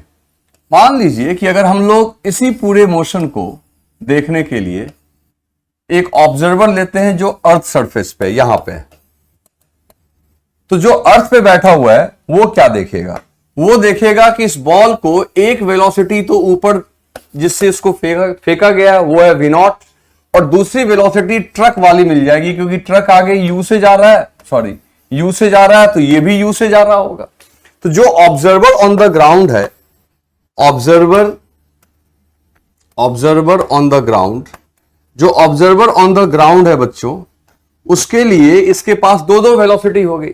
इसका मतलब है कि ये बॉडी रिजल्टेंट बीच में कहीं जा रहा होगा। अब सीधी सी बात है, जब दो दो वेलोसिटी होगी तो डेफिनेटली ये बॉल इस तरीके से जाके गिरेगा, ये एक पैराबोलिक पाथ पे चलेगा, क्योंकि दो कंपोनेंट मिल गया, एक आपका ux मिल गया और एक uy मिल गया। ux का रोल प्ले कर रहा है u जो ट्रक वाली वेलोसिटी है, और uy का रोल प्ले कर रहा है v0, यानी ये बॉल पैराबोलिक पाथ पे चलता हुआ जाके गिरेगा। और एक बात समझो, अगर ट्रक की वेलोसिटी कांस्टेंट है तो डेफिनेटली ये ट्रक पे ही जाके फिर गिरेगा, क्योंकि इतने देर में जब तक ये यहां पहुंचेगा ट्रक भी तो आगे बढ़ेगा, तो ट्रक यहां पहुंच चुका होगा तब तक, तो ट्रक आपका यहां पहुंच चुका होगा, तो यानी अल्टीमेटली वो जाके फिर से ट्रक के ऊपर ही गिरेगा। समझ गए? तो इसका मतलब ये हुआ कि ये जो जर्नी यहां पे हो रहा है बच्चों, ये जो जर्नी हो रहा है इसका प्रोजेक्टाइल मोशन हो रहा है, और ये रेंज का काम करेगा। ठीक है, अब हाइट भी निकाल लेंगे हम लोग, सब कुछ कर लेंगे। तो सबसे पहली बात यहां पे हम लोग कुछ लिख दें, तो इस ऑब्जर्वर के लिए तो लिख देंगे ही will C both component, he will C both component of velocity, वो दोनों कंपोनेंट ऑफ वेलोसिटी देखेगा, है ना। उसके हिसाब से ux की वैल्यू हो जाएगी u और uy की वैल्यू हो जाएगी v0, ये दोनों ही कंपोनेंट उसको दिखाई पड़ेगा। क्लियर है? तो अब उसके हिसाब से आप देखो, अब ये प्रोजेक्टाइल मोशन हो रहा है, तो आपसे ये भी पूछा जा सकता है कि इस प्रोजेक्टाइल का बताओ एंगल कितना है ना, इस प्रोजेक्टाइल का एंगल कितना है। तो एंगल के लिए आपको ये एंगल निकालना पड़ेगा। तो मान लेते हैं ये एंगल है थीटा, तो बड़े आराम से वो थीटा निकल जाएगा, कोई बड़ी बात नहीं है। तो tan थीटा इक्वल्स टू, ध्यान से देखना, vertical component that is uy by horizontal component ux, और uy आपका कितना है v0 divided by u। So tan theta equals to v0 upon u। तो यहां से theta equals to tan inverse, ठीक है ना, v0 अपॉन u। ये आ गया उसका एंगल ऑफ प्रोजेक्शन जो ग्राउंड से दिखेगा। फिर इस प्रोजेक्टाइल की हाइट भी आपको दिख जाएगी। हाइट के लिए आप याद करो फॉर्मूला क्या मैंने बताया था प्रोजेक्टाइल के केस में, याद है? इस फॉर्मेट में मैं बार बार बोलता हूं आपको याद रखने के लिए, uy स्क्वायर अपॉन 2ay। तो uy का रोल कौन प्ले कर रहा है? uy का रोल प्ले कर रहा है v0, तो v0 square upon 2g। Clear? अब आप देखना हाइट उस ऑब्जर्वर के लिए जो आया, इस ऑब्जर्वर के लिए भी वही आया, क्योंकि वर्टिकल डायरेक्शन में जो पैरामीटर्स हैं यानी वेलोसिटी, उसके लिए भी सेम थे, इसके लिए इस ऑब्जर्वर को एक्स्ट्रा बस ये रेंज दिख रहा है, और कुछ नहीं, और एक एक्स्ट्रा वेलोसिटी दिख रही है जिसकी वजह से एंगल दिख गया उसको। चलो टाइम ऑफ फ्लाइट की बात करें तो ये भी सेम ही आना चाहिए, तो ये हो जाएगा 2uy अपॉन ay। फॉर्मेट याद होगा आपको इस फॉर्मेट में, तो 2uy तो हो जाएगा आपका 2v0 अपॉन g। ये आ गया आपका टाइम ऑफ फ्लाइट। चलिए अब बात करते हैं रेंज की। तो रेंज की बात करेंगे तो हॉरिजॉन्टल कंपोनेंट को, यानी कि सीधी सी बात है ux इंटू, ठीक है, याद करो क्या फॉर्मूला बताया था, 2ux into uy upon ay, है ना। आपको रेंज के लिए फॉर्मूला बताया था ना मैंने। थोड़ा मैं इसको साइड कर देता हूं, ऊपर कर देता हूं, ठीक है। तो याद करो रेंज इस फॉर्मेट में हम लोग पढ़ चुके हैं, 2ux इंटू uy, और ux का रोल जो प्ले कर रहा है बच्चों, ux का रोल प्ले कर रहा है 2ux, देखो ux का रोल प्ले कर रहा है u, और uy का v0 and divided by g। ये रेंज निकल के आ गया। तो इस तरीके से देखो अलग अलग ऑब्जर्वर के लिए अलग अलग मोशन हो रहा है, ठीक है। चलो इसको राइट डाउन कर लो। अब बच्चों सोचो कि ऐसा भी प्रॉब्लम आ सकता है कि अगर आप ट्रेन से जा रहे हो, ठीक है ना, मैं अभी आपको सारा प्रॉब्लम डिस्कस कर दूंगा, इन सभी पे कभी ना कभी क्वेश्चंस आए हुए हैं। जैसे मान लो अगर हम ट्रेन से जा रहे हैं, ठीक है, ट्रेन से जा रहे हैं और कहेगा आपको कि अगर ट्रेन के विंडो से अगर हमने किसी कॉइन को रिलीज किया तो वो कॉइन जो है वो आपका ट्रेन में बैठे हुए आदमी को कैसे गिरते हुए दिखेगा, ठीक है। तो मान लो कि अगर आप ट्रेन में बैठ के जा रहे हो, ठीक है, ट्रेन आगे जा रही है, तो ट्रेन जब आगे जा रही है तो आपके पास भी वो वेलोसिटी है, आपके हाथ में जो कॉइन है उसके पास भी वो वेलोसिटी है, तो वो वाली वेलोसिटी आपको नहीं दिखेगी। तो आपको तो सीधा ये दिखेगा कि आपने कॉइन को रिलीज किया और कॉइन सीधा वर्टिकली डाउनवर्ड चला गया स्ट्रेट लाइन में, क्लियर है। लेकिन जो आपका ट्रेन से बाहर आदमी बैठा हुआ है वो, जैसे सीधी सी बात है, आपको दिखाई पड़ा कि कॉइन सीधा ग्राउंड पे आके गिर गया। ये किसको दिखा? आपको, जो आप ट्रेन के अंदर हो। लेकिन जो ग्राउंड पे बैठा हुआ है उसको इस कॉइन की एक वेलोसिटी दिखेगी ट्रेन वाली, उसको ट्रेन वाली वेलोसिटी दिखेगी, क्योंकि ट्रेन की वेलोसिटी इस कॉइन को मिली हुई है, इस सिक्का को मिला हुआ है। जब आप इसको रिलीज करोगे तो उसके लिए ये मोशन जो होगा हाफ पैराबोलिक मोशन होगा, हाफ प्रोजेक्टाइल मोशन होगा, क्योंकि वो नीचे भी गिरेगा और आगे भी चलेगा। समझ में आई बात? तो इसका मतलब यह है कि आप थोड़ा ध्यान से देख लेना कि आपको जब प्रॉब्लम आए तो ऑब्जर्वर कहां बैठा हुआ है। ट्रेन के लिए वो स्ट्रेट लाइन अंडर ग्रेविटी हो जाएगा, ट्रेन से बाहर के लिए पैराबोलिक पाथ पे हो जाएगा, ठीक है। यही चीज आप हेलीकॉप्टर वाले केस में भी कर सकते हो। जैसे कि अगर बात करें हम लोग हेलीकॉप्टर वाली बात करें, जैसे देखो मान लो कि आपका यहां पे कोई प्लेन फ्लाई कर रहा है, ठीक है, कोई प्लेन फ्लाई कर रहा है, एरोप्लेन जा रहा है, ओके। अब एरोप्लेन अगर मान लो v0 वेलोसिटी से जा रहा है, ठीक है, v0 वेलोसिटी से जा रहा है, तो इसमें जो भी पैकेट रखा हुआ है उस पैकेट की भी रफ्तार क्या होगी? v0, क्योंकि वो उसके साथ रखा हुआ है। और अगर इसने इसको रिलीज किया तो जो ग्राउंड पे बैठने वाला आदमी है उसको ये पैकेट की एक इनिशियल वेलोसिटी दिखाई पड़ेगी, दैट इज v0। तो इसको ये पैकेट इस तरीके से पैराबोलिक पाथ पे गिरता हुआ दिखेगा, समझे? तो ट्रेन वाले में भी यही करना और एरोप्लेन वाले में भी यही करेंगे, ठीक है, या हेलीकॉप्टर वाले में, किसी में भी, ठीक है। जो इसमें आपका मोशन है वो जब पैकेट रिलीज होगा तो उस पैकेट को वो वेलोसिटी रहेगी और उसके बाद अपना मोशन ग्रेविटी के थ्रू गिर जाएगा। तो अभी हम लोग इस पे एक दो क्वेश्चन करेंगे तो आपका कॉन्सेप्ट और क्लियर हो जाएगा, ठीक है। चलो अब इस क्वेश्चन को देखते हैं बच्चों। ये क्वेश्चन नंबर 3 है। इसमें लिखा हुआ है a helicopter on flood relief mission. एक हेलीकॉप्टर है जो बाढ़ एरिया में, जहां बाढ़ आई हुई है वहां पे उस मिशन में निकला हुआ है लोगों को रिलीफ पहुंचाने के लिए। Flying horizontally with A speed u। अब वो हॉरिजॉन्टली चल रहा है और उसकी स्पीड क्या है? u। और एल्टीट्यूड है h। एल्टीट्यूड का मतलब हाइट है, यहां पे h हाइट पे।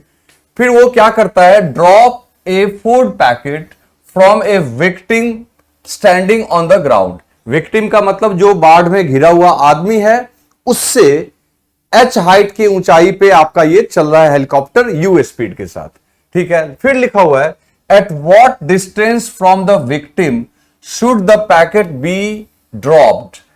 मतलब उस विक्टिम से, उस आदमी से कितनी दूरी पे वो पैकेट को गिराएगा, ठीक है, जिससे कि वो उसके पास पहुंच जाए, ठीक है ना, पैकेट पहुंच जाए। पहली बात समझो, एक काम करते हैं, डायग्राम बनाते हैं। मान लो ये हेलीकॉप्टर है, ठीक है, मान लो आप इसको हेलीकॉप्टर मान लो।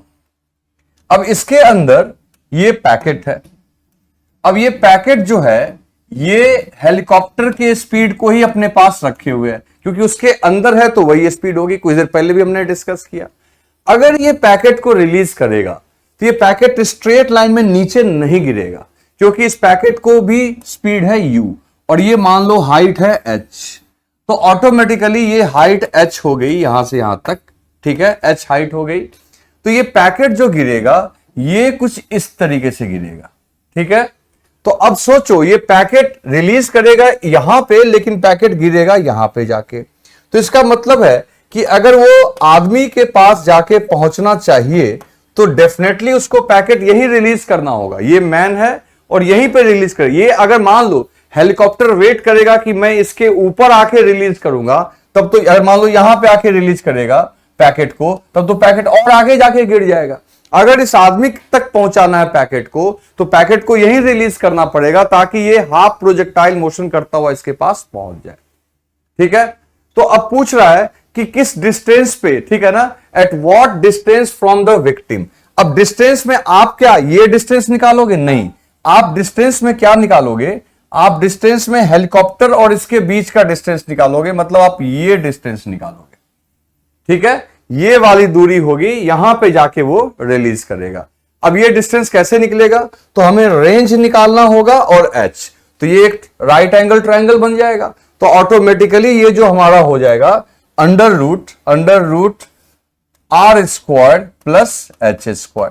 तो अब आर कैसे निकालेंगे बच्चों? तो ये तो हाफ प्रोजेक्टाइल है और हाफ प्रोजेक्टाइल के लिए आप जानते हो करना क्या होता है। हाफ प्रोजेक्टाइल के केस में रेंज निकालना सबसे आसान काम है। रेंज इक्वल्स टू होगा बच्चों यहां पे horizontal velocity into time of flight, तो u into under root 2h upon g, ये आपका हो जाएगा रेंज।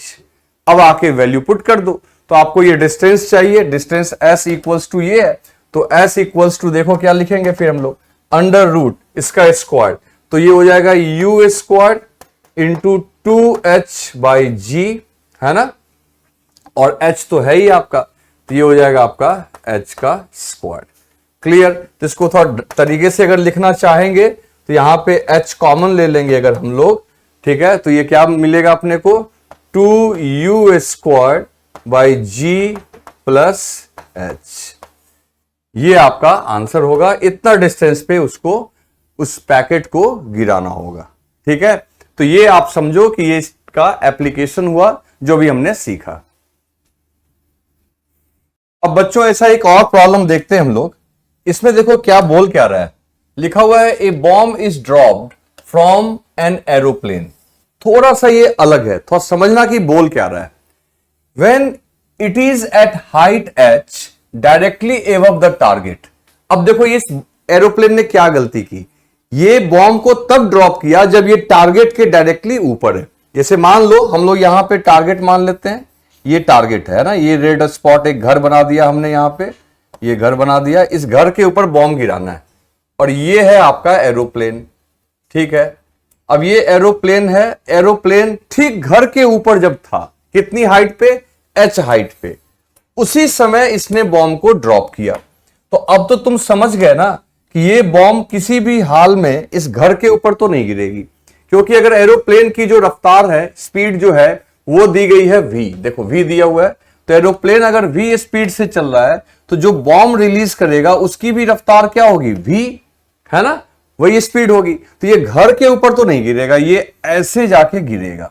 तो वही आपसे पूछ रहा है कि ये अपने टारगेट को कितने डिस्टेंस से मिस करेगा, the distance by which the bomb will miss the target. तो पता है इस बार कौन सी डिस्टेंस निकालनी है, वो डिस्टेंस जिससे वो टारगेट को मिस कर रहा है। तो आपको लैंग्वेज पे थोड़ा ध्यान देना होगा, आपको निकालना है ये रेंज निकालना होगा। इस बार ये दूरी है, यहां पे जाके ये बॉम्ब आपका जो है ये ब्लास्ट कर गया, है ना, यहां पे जाके ब्लास्ट कर गया, जबकि इसको गिरना था यहां पे। तो ये रेंज आपको निकालना है जो इन दोनों के बीच की दूरी है, ठीक है ना। तो आपको ये रेंज फाइंड आउट करना है जिससे ये टारगेट मिस कर गया। तो रेंज तो बड़े आराम से निकाल सकते हैं। तो रेंज इक्वल्स टू हम लोग जानते हैं हॉरिजॉन्टल कंपोनेंट ऑफ वेलोसिटी जो कौन है v into time of flight that is 2h/g। तो इसका आंसर हो जाएगा v into under root 2h/g, जो कि आपका दिया हुआ है ऑप्शन नंबर थर्ड में, v into under root 2h/g। Okay, clear है। चलिए, तो इसका आंसर हो जाए, इसका जो आंसर हो जाएगा वो हो जाएगा थर्ड। आगे चले, ठीक है। अब बात है बच्चों, एक और क्वेश्चन देखते हैं, दैट इज क्वेश्चन नंबर 6। इसमें क्या बोल रहा है कि एक बॉम्ब को ड्रॉप किया गया एक फाइटर प्लेन से। कहां से गिराया गया? फाइटर प्लेन से, फ्लाइंग हॉरिजॉन्टली, जो हॉरिजॉन्टली फ्लाई कर रहा था, to an observer sitting in the plane. देखो ध्यान दो, ऑब्जर्वर जो प्लेन के अंदर है। तो अभी हम लोग बात कर रहे थे ना, देखो ये जेईई मेन 2021 में पूछा हुआ है कि अगर ट्रेन में बैठे हुए हैं, प्लेन में बैठे हुए हैं, तो वहां से वो वेलोसिटी v वाली तो अपने को दिखेगी ही नहीं, तो अपने को सीधा लगेगा कि वो स्ट्रेट लाइन में नीचे आ गया। तो to the observer sitting in the plane the trajectory of bomb, trajectory का मतलब है उसका पाथ, तो उसको सीधा दिखाई पड़ेगा स्ट्रेट लाइन डाउन। तो सीधा है straight line vertically down the plane, that is option number 1। तो आप इसको अगर अच्छे से पढ़ोगे तो दिक्कत नहीं आएगी, आप थ्योरी के एक एक पॉइंट को अच्छे से समझो, ठीक है। चलें आगे। देखो, अब ये भी आपका जेईई 2021 में पूछा हुआ है, ठीक है। बहुत सिंपल सा क्वेश्चन है, बहुत टफ नहीं है, आराम से हम लोग सॉल्व कर सकते हैं। एक हेलीकॉप्टर है flying horizontally with speed v, helicopter v speed से चल रहा है at attitude h to drop a food packet for a man on the ground. What is the distance of helicopter from the man when food packet is dropped? ये हमने अभी just solve किया है, वही प्रॉब्लम है, same to same, ठीक है। यहां पे क्या है कि ये हेलीकॉप्टर है, इसकी हाइट कितनी है बच्चों? h, और इसको मिस नहीं करना टारगेट, इसको उसके पास गिराना है। किसके पास? जिसके पास पहुंचना चाहिए, यानी विक्टिम यहां पे इस आदमी के पास पैकेट गिरना चाहिए। तो वो पैकेट को यहीं रिलीज करेगा, यहां रिलीज करेगा, तब ये मूव करता हुआ इसके पास जाके गिर जाएगा, जो भी हमने डिस्कस किया था। तो जो डिस्टेंस आना चाहिए बच्चों, वो डिस्टेंस इन दोनों को ज्वाइन कर दो आप, यहां से यहां तक। तो ज्वाइन कर दोगे तो ये हो जाएगा under root r square plus h square. तो ये s की वैल्यू निकल के आ जाएगी under root r square plus h square. और r क्या हो जाएगा बच्चों? तो देखो, वेलोसिटी, रेंज पता ही है तुमको, रेंज इक्वल्स टू होता है velocity into time of flight that is 2h/g। तो रेंज का स्क्वायर करोगे यानी v square into 2h/g plus h square, ठीक है। और ये अपने को दिया हुआ है किसी ऑप्शन में, हम लोग यहां पे क्या करेंगे? देखो, फर्स्ट ऑप्शन में ही दिया हुआ है, देखो 2v square h/g plus h square, that is option number 1, ठीक है। तो ये सेम क्वेश्चन रिपीट हो गया, अब ये पूछा हुआ है वो मैंने ऐसे ही दिया था आपको। नेक्स्ट प्रॉब्लम देखते हैं बच्चों। अब देखो, इसमें ये मूविंग ट्रक वाला है, बहुत बढ़िया क्वेश्चन है। इसमें लिखा हुआ है कि ट्रक जो है वो constant velocity 14.7 metre per second से चल रहा है, ठीक है ना। A person is standing on a truck moving with constant velocity 14.7 metre per second on a horizontal road.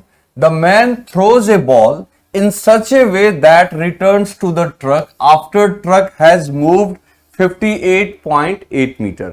देखो ध्यान दो, यहां पे ना ट्रक की वेलोसिटी डायरेक्टली नहीं दी गई है, वो ऐसे, सॉरी, वेलोसिटी दी गई है, बॉल को जो फेंका गया है उसकी वेलोसिटी नहीं दी गई है, ट्रक की वेलोसिटी दी गई है, कितनी? 14.7। और फिर एक चीज और लिखा हुआ है कि जब बॉल को वो थ्रो किया तो वापस ट्रक पे आके गिरा, जो कि गिरना ही है बॉल को। तो पूछ रहा है कि उसको, बॉल को किस वेलोसिटी से फेंका गया, और ऐसा आपको दो ऑब्जर्वर के लिए निकालना है। देखिए, पहला है as seen from the truck and as seen from the road. Okay, चलो तो एक काम करते हैं, हम लोगों को नहीं पता कि ट्रक की, सॉरी, बॉल की वर्टिकल वेलोसिटी क्या है, हॉरिजॉन्टल वेलोसिटी क्या है, ये नहीं पता। एक चीज पता है कि ट्रक मान लो पहले यहां पे था, ठीक है, ट्रक यहां पे था जब बॉल को थ्रो किया गया। अब मान लो बॉल की वर्टिकल वेलोसिटी मान लेते हैं uy और हॉरिजॉन्टल वेलोसिटी मान लेते हैं ux। क्लियर? अब बॉल को कैसे फेंका गया वी डोंट नो, लेकिन ये पक्का पता है कि ट्रक जब यहां चल के पहुंच गया था, ट्रक यहां जब पहुंच गया तो ये बॉल भी आपका उसके ऊपर आके फॉल कर गया वापस। ठीक, तो इसका मतलब ये हुआ कि अगर बॉल ट्रक पे ही आके गिर रहा है तो इसका मतलब है कि बॉल की वेलोसिटी और ट्रक की वेलोसिटी दोनों हॉरिजॉन्टल डायरेक्शन में सेम होगी, है ना। यानी ट्रक अगर 14.7 मीटर पर सेकंड से चल रहा है तो इस बॉल की भी रफ्तार आपकी 14.7 मीटर पर सेकंड ही होनी चाहिए, क्योंकि अगर ऐसा नहीं होता, इसकी रफ्तार कुछ और होती तो ये ट्रक के आगे या ट्रक के पीछे गिरता। हॉरिजॉन्टली दोनों ने सेम डिस्टेंस कवर किया होगा तभी वो ट्रक पे आके गिरा है। क्लियर। तो यूएक्स पक्की बात है इसकी 14.7 है, जो ट्रक की वजह से उसको मिल गई होगी। और ये दूसरी वेलोसिटी जो यू वाई है ये हम लोग नहीं जानते। ठीक है, तो एक काम करते हैं, पहले ये पता करते हैं कि यहां से यहां जाने में टाइम कितना लगा। अब देखो ट्रक ने जो हॉरिजॉन्टल डिस्टेंस कवर किया होगा दैट इज कितना है 58.8 मीटर। ये इसके लिए रेंज का काम कर रहा होगा। किसका काम कर रहा होगा? रेंज का काम कर रहा होगा। तो रेंज इक्वल्स टू हम लोग जानते हैं UX into time of flight. Range को हम लोग लिख सकते हैं बच्चों, जितना देर आपको इसको गिरने में लगा होगा उतना देर में ट्रक कितना चल गया, दैट इज 58.8 और यूएक्स है 14.7 और टाइम ऑफ फ्लाइट यहां से इसको ये 4 टाइम्स में कट जाएगा। यानी आपको इनडायरेक्टली जानते हो क्या पता लग गया कि ट्रक इस डिस्टेंस को 4 सेकंड में कवर करता है और 4 सेकंड तक ये बॉल हवा में रहती है। तो बॉल का टाइम ऑफ फ्लाइट आपको मिल गया कितना, 4 सेकंड। तो सीधी सी बात है बॉल का यू वाई मिल जाएगा, क्योंकि टाइम ऑफ फ्लाइट का फॉर्मूला होता है 2u अपॉन ए वाई और टाइम ऑफ फ्लाइट है 4, तो 2u है ना, और ए वाई हो गया आपका 9.8, तो इसको इधर भेज दो। So u y equals to 4 into 9.8 upon 2, तो यू वाई हो गया आपका 19.6 मीटर पर सेकेंड। अब देखो ध्यान दो, अब आपको बॉल की दोनों रफ्तार मिल गई। बॉल की हॉरिजॉन्टल कंपोनेंट ऑफ वेलोसिटी भी मिल गई और ये वेलोसिटी इसको किसकी वजह से मिली होगी, ट्रक की वजह से। और इसको वर्टिकल वेलोसिटी भी है एक, जो उसके ऊपर बैठे हुए इस आदमी ने फेंका होगा। तो बॉल की दोनों रफ्तार मिल गई। अब देखते हैं कि ये पूछ रहा है कि एंगल ऑफ प्रोजेक्शन कितना होगा। तो देखो जो ट्रक पे बैठा हुआ है, मान लो कोई ऑब्जर्वर, फॉर ऑब्जर्वर, जो भी कुछ देर पहले हमने सीखा भी था, ऑब्जर्वर ऑन द ट्रक, जो ट्रक पे बैठा हुआ है उसके लिए तो सिर्फ और सिर्फ वर्टिकल कंपोनेंट ऑफ वेलोसिटी ही है, हॉरिजॉन्टल नहीं दिखेगा उसको। हॉरिजॉन्टल क्यों नहीं दिखेगा? क्योंकि अगर वो ट्रक पे है तो ट्रक वाली वेलोसिटी बॉल के पास भी है, दैट इज 14.7, ट्रक के पास खुद है और उस ऑब्जर्वर के पास है, तो उसको केवल यू वाई दिखेगा। तो for the observer on the truck, उसके लिए वो वर्टिकली ऊपर दिखेगा, यानी हॉरिजॉन्टल से 90 डिग्री के एंगल पे दिखेगा। तो उसके लिए थीटा लिख दोगे 90 डिग्री। क्यों बच्चों? क्योंकि उसको ही will see only u y, सिर्फ यू वाई दिखेगा, यानी वर्टिकल कंपोनेंट ऑफ वेलोसिटी। ठीक है, और जो ग्राउंड पे बैठा हुआ है उसको तो दोनों दिखाई पड़ेगा, as seen from the road, road मतलब ग्राउंड, तो उसको तो दोनों ही दिखेगा। तो उसके लिए ux और uy दोनों होगा, uy और ux, तो नेट वेलोसिटी बीच में आ जाएगा। तो यहां पे अगर हम tan थीटा लिखेंगे तो tan theta equals to uy upon ux, और uy हो गया 19.6, है ना, लिखा हुआ है 19.6 अपॉन 14.7, और 19.6 और 14.7 को आपको याद है, मैंने टेबल याद करवाया था 4.9 का, तो वहां से ये देखो ये 4 टाइम्स में कट जाएगा, ये 3 टाइम्स में कट जाएगा। तो tan थीटा 4/3 का मतलब हो गया theta equals to 53 degree with the horizontal. तो देखो ग्राउंड पे जो बैठेगा उसको थीटा दिखाई पड़ेगा 53 डिग्री, है ना, और जो ट्रक पे बैठा हुआ है उसको वर्टिकल कंपोनेंट दिखाई पड़ेगा, यानी ओनली 90 डिग्री। ओके, चलो इसको राइट डाउन कर लो। अब बच्चों बात करते हैं क्वेश्चन नंबर 8 की। देखो क्या करना क्या है। क्वेश्चन नंबर 8 में देखो क्या लिखा हुआ है, a person standing on the top of A Cliff. Cliff का मतलब होता है छत, ठीक है ना, और वो 171 फीट हाई है, has to throw a packet to his friend standing on the ground 228 feet horizontally away. If he throws the packet directly, aiming at the friend with a speed of 15 feet per second, how short will the packet fall? Clear है? चलो देखो, सबसे पहले काम करते हैं हम लोग, यहां पे डायग्राम बनाएंगे तभी आपको प्रॉब्लम समझ में आएगा। ये मान लो टावर, क्लिफ को आप टावर मान लो। टावर पे एक दोस्त आपका बैठा हुआ है और यहां ग्राउंड में आप बैठे हो, ठीक है। वो आपको टारगेट करके, जैसे देखो ये आप यहां बैठे हो, ये यहां से, तो यहां से इसने टारगेट किया आपको, ठीक है।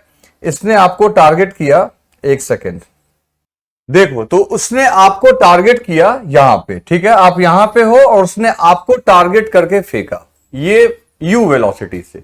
लेकिन आपको पता है ये स्ट्रेट लाइन में आपके पास तो आएगा नहीं, क्योंकि ग्रेविटी इसको खींच के पैराबोलिक पाथ पे गिराएगी, तो ये ऐसे बॉल गिर जाएगा, है ना। जो पैकेट आपके तरफ फेंका गया, वो पैकेट दरअसल यहां पे आके गिर जाएगा। तो ये हाइट आपको दी गई है, दैट इज 171 फीट में दिया हुआ है। और ये जो पूरी डिस्टेंस है, ये पूरी डिस्टेंस ये दिया हुआ है आपका 228 फीट। ओके, जो वेलोसिटी है दैट इज गिवन, आपका दिया हुआ है 15 फीट पर सेकेंड, 15 फीट पर सेकेंड, ठीक है। अब सवाल यह है कि आपको यहां पे ये पैकेट कितना पहले गिरा, मतलब कि हम लोग को ये वाला डिस्टेंस निकालना है, ये डिस्टेंस निकालना है, एक्स निकालना है। तो एक काम करते हैं, अगर हम लोग रेंज निकालने हैं इसका, तो रेंज में यानी 228 में रेंज को सब्ट्रैक्ट कर लोगे तो आपको एक्स मिल जाएगा। एक चीज जो यहां आपको सीखने को मिलेगा वो कि एंगल ऑफ प्रोजेक्शन कैसे निकालोगे। तो ध्यान दो, आप अच्छे से ध्यान देना। ये एंगल मान लो थीटा, तो दोस्तों अगर ये थीटा है तो ये एंगल भी होगा थीटा, ये दोनों पैरेलल लाइन हो जाएगा। और ये थीटा निकालना आपके लिए बहुत आसान काम है। आपको करना क्या है, आप tan theta equals to perpendicular that is 171 upon ये आपका जो है बेस यानी कि 228, इससे डिवाइड कर दो, तो ये आपका हो जाएगा 57 से ये 3 टाइम्स में और ये 4 टाइम्स में, है ना। तो tan थीटा इक्वल्स टू 3/4, तो theta equals to 37 degree. Okay, तो बच्चों इस तरीके से आपको ये एंगल मिल गया 37 डिग्री। और एक बार जब एंगल मिल जाए तब तो काम करना बहुत आसान काम है। अब इसका हॉरिजॉन्टल कंपोनेंट हो जाएगा u cos थीटा, और u दिया हुआ है आपका 15 मीटर पर सेकेंड, और वर्टिकल कंपोनेंट हो जाएगा आपका u sin थीटा। तो अब तो आप इसको बड़े आराम से सॉल्व कर सकते हो। पहले आप एक काम करो, इसको गिरने में कितना टाइम लगा वो निकाल लेंगे और फिर हम लोग निकाल लेंगे रेंज। ओके, चलो सॉल्व करते हैं इसको। सबसे पहली बात है along y axis, along y axis, ठीक है, अलोंग y एक्सिस। अब एक काम करो, आप ये डायग्राम वगैरह बना लो, ठीक है। मैं इसको थोड़ा छोटा करूंगा, मैं इसको साइड कर दूंगा, आप डायग्राम बना लो। बना लिया आपने, चलो ठीक है। अब मैं इसको थोड़ा साइड कर दे रहा हूं। तो सबसे पहले बच्चों बात करेंगे अलोंग y एक्सिस की, y एक्सिस। तो y एक्सिस के अलोंग देखो डेल्टा y इक्वल्स टू लिखेंगे u y t plus half a y t का स्क्वायर, वेक्टर फॉर्म में। अब गिरना नीचे है तो लिखेंगे -171, और u y का रोल प्ले कर रहा है बच्चों u साइन, है ना, नेगेटिव डायरेक्शन में है ये वो भी, तो u साइन, माइनस लगा दो आगे, u sign theta into T minus half g t square, क्योंकि नीचे की तरफ एक्सेलरेशन g है, इंटू टी स्क्वायर। तो ये हो जाएगा, अब देखो इस सारा माइनस को प्लस कर लो, तो 171 इक्वल्स टू 15, और साइन 37 आपका होता है बच्चों 3/5 इंटू टी माइनस हाफ जी, और जी हो गया आपका 32 इंटू टी स्क्वायर, ठीक है। तो ये हो जाएगा आपका 171, और ये हो जाएगा आपका 90 माइनस 16 टी स्क्वायर। ओके, चलो अब इसको एक तरफ कर लेते हैं। इसको अगर एक तरफ कर लेंगे तो 16 T square minus 9t plus 171 equals to 0। ये सॉरी ये तो प्लस रहेगा ना, प्लस सब प्लस रहेगा, ठीक है ना। तो सब प्लस रहेगा तो इसको उधर कर लोगे तो ये प्लस रखो और इसको माइनस करो, इसको माइनस करो, ये आपका हो जाएगा माइनस। समझ में आ रही है बात? सारे माइनस को तो हमने पहले ही प्लस कर लिया है। चलो अब देखते हैं यहां से क्या निकल के आ रहा है। ये आपका निकल के आ रहा है ये क्वाड्रेटिक इक्वेशन। अब इसको सॉल्व करना होगा और ये बहुत आराम से सॉल्व होगा। देखने में आपको टफ लग रहा होगा, बहुत इजीली सॉल्व हो जाएगा। देखो क्या करेंगे, इसको लिखेंगे 16t स्क्वायर और 9t को लिख सकते हैं बच्चों हम लोग, 9t को हम लोग लिख सकते हैं 57t minus 48t minus 171 equals to 0। ठीक है, अब यहां से देखो क्या करेंगे, इसमें क्या करेंगे, t कॉमन ले लेंगे, ये हो जाएगा 16t प्लस 57 और यहां पे 3 कॉमन लेंगे, 3 कॉमन लेंगे तो ये भी हो जाएगा 16t प्लस 57 इक्वल्स टू 0। अब यहां से देखो क्या है, t माइनस 3 और 16t प्लस 57 इक्वल्स टू 0। अब अगर इसको 0 के बराबर करोगे तो टाइम की वैल्यू नेगेटिव आ जाएगी जो एक्सेप्टेबल नहीं है। इसको 0 के बराबर करोगे तो t इक्वल्स टू आ जाएगा आपका 3 सेकेंड्स। तो इस तरीके से बच्चों टाइम ऑफ फ्लाइट अपना निकल के आ गया 3 सेकेंड्स। और देखो सिंपल एक क्वाड्रेटिक इक्वेशन सॉल्व करना था हम लोगों को। ठीक है, अब जब टाइम मिल गया तो रेंज मिल जाएगा।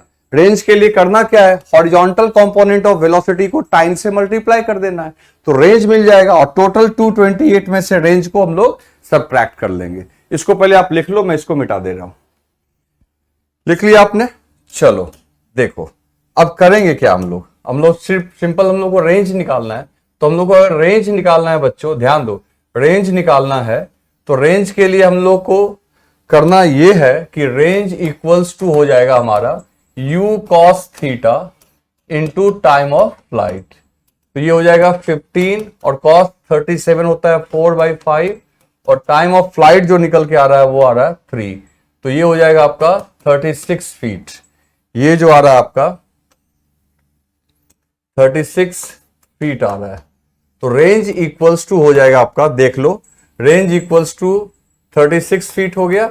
और आपको क्या निकालना है, x, कितना दूर पहले गिर गया। तो 228 में से 36 सब्ट्रैक्ट करोगे 192 फीट आंसर आ जाएगा। तो इस तरीके से हम लोग इसमें क्या क्या सीखे, एक तो एंगल निकालना। तो ये एक अच्छा प्रॉब्लम है जो आपको आ सकता है, तो ध्यान से देख लो इसको। तो बच्चों अब हम लोग देखते हैं projectile motion on inclined plane. इस पे देखो बहुत ज्यादा क्वेश्चन तो नहीं पूछता है, लेकिन कभी कभार इसके ऊपर प्रॉब्लम आता है। तो थोड़ा सा हम लोग सीख लेते हैं कि इसमें कैसे इक्वेशन लिखना है, क्या करना नहीं करना है। तो मान लो ये एक येलो कलर से मैंने आपको बना के दिखाया है इंक्लाइंड प्लेन जो थीटा एंगल बना रहा है, और इस बॉडी को आपने यहां पे थ्रो किया है अल्फा एंगल पे। कितने एंगल पे? अल्फा एंगल पे। तो ये बॉडी जो है आपका, ये बॉडी इस तरीके से ये जाके यहां पे गिर जाएगा।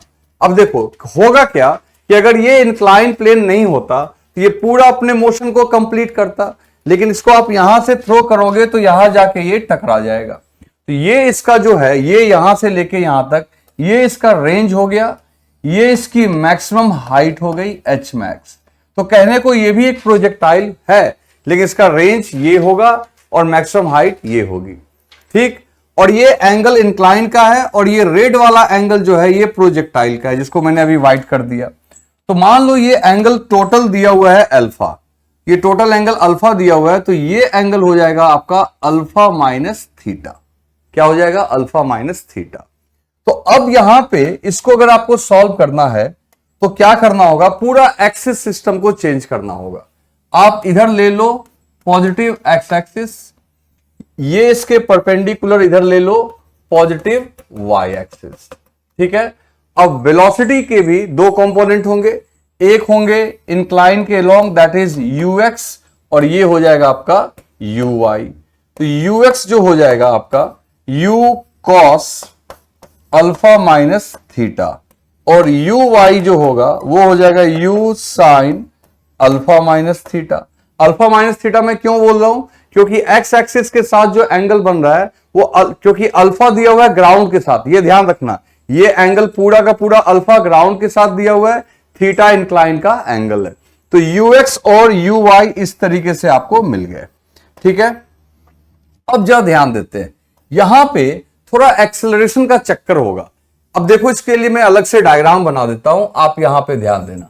मान लो ये इंक्लाइन प्लेन है ना, तो अर्थ अभी भी उस बॉडी को किधर खींच रही होगी, नीचे। तो g तो आपका इधर लग रहा होगा, और ये एंगल है थीटा, ध्यान देना।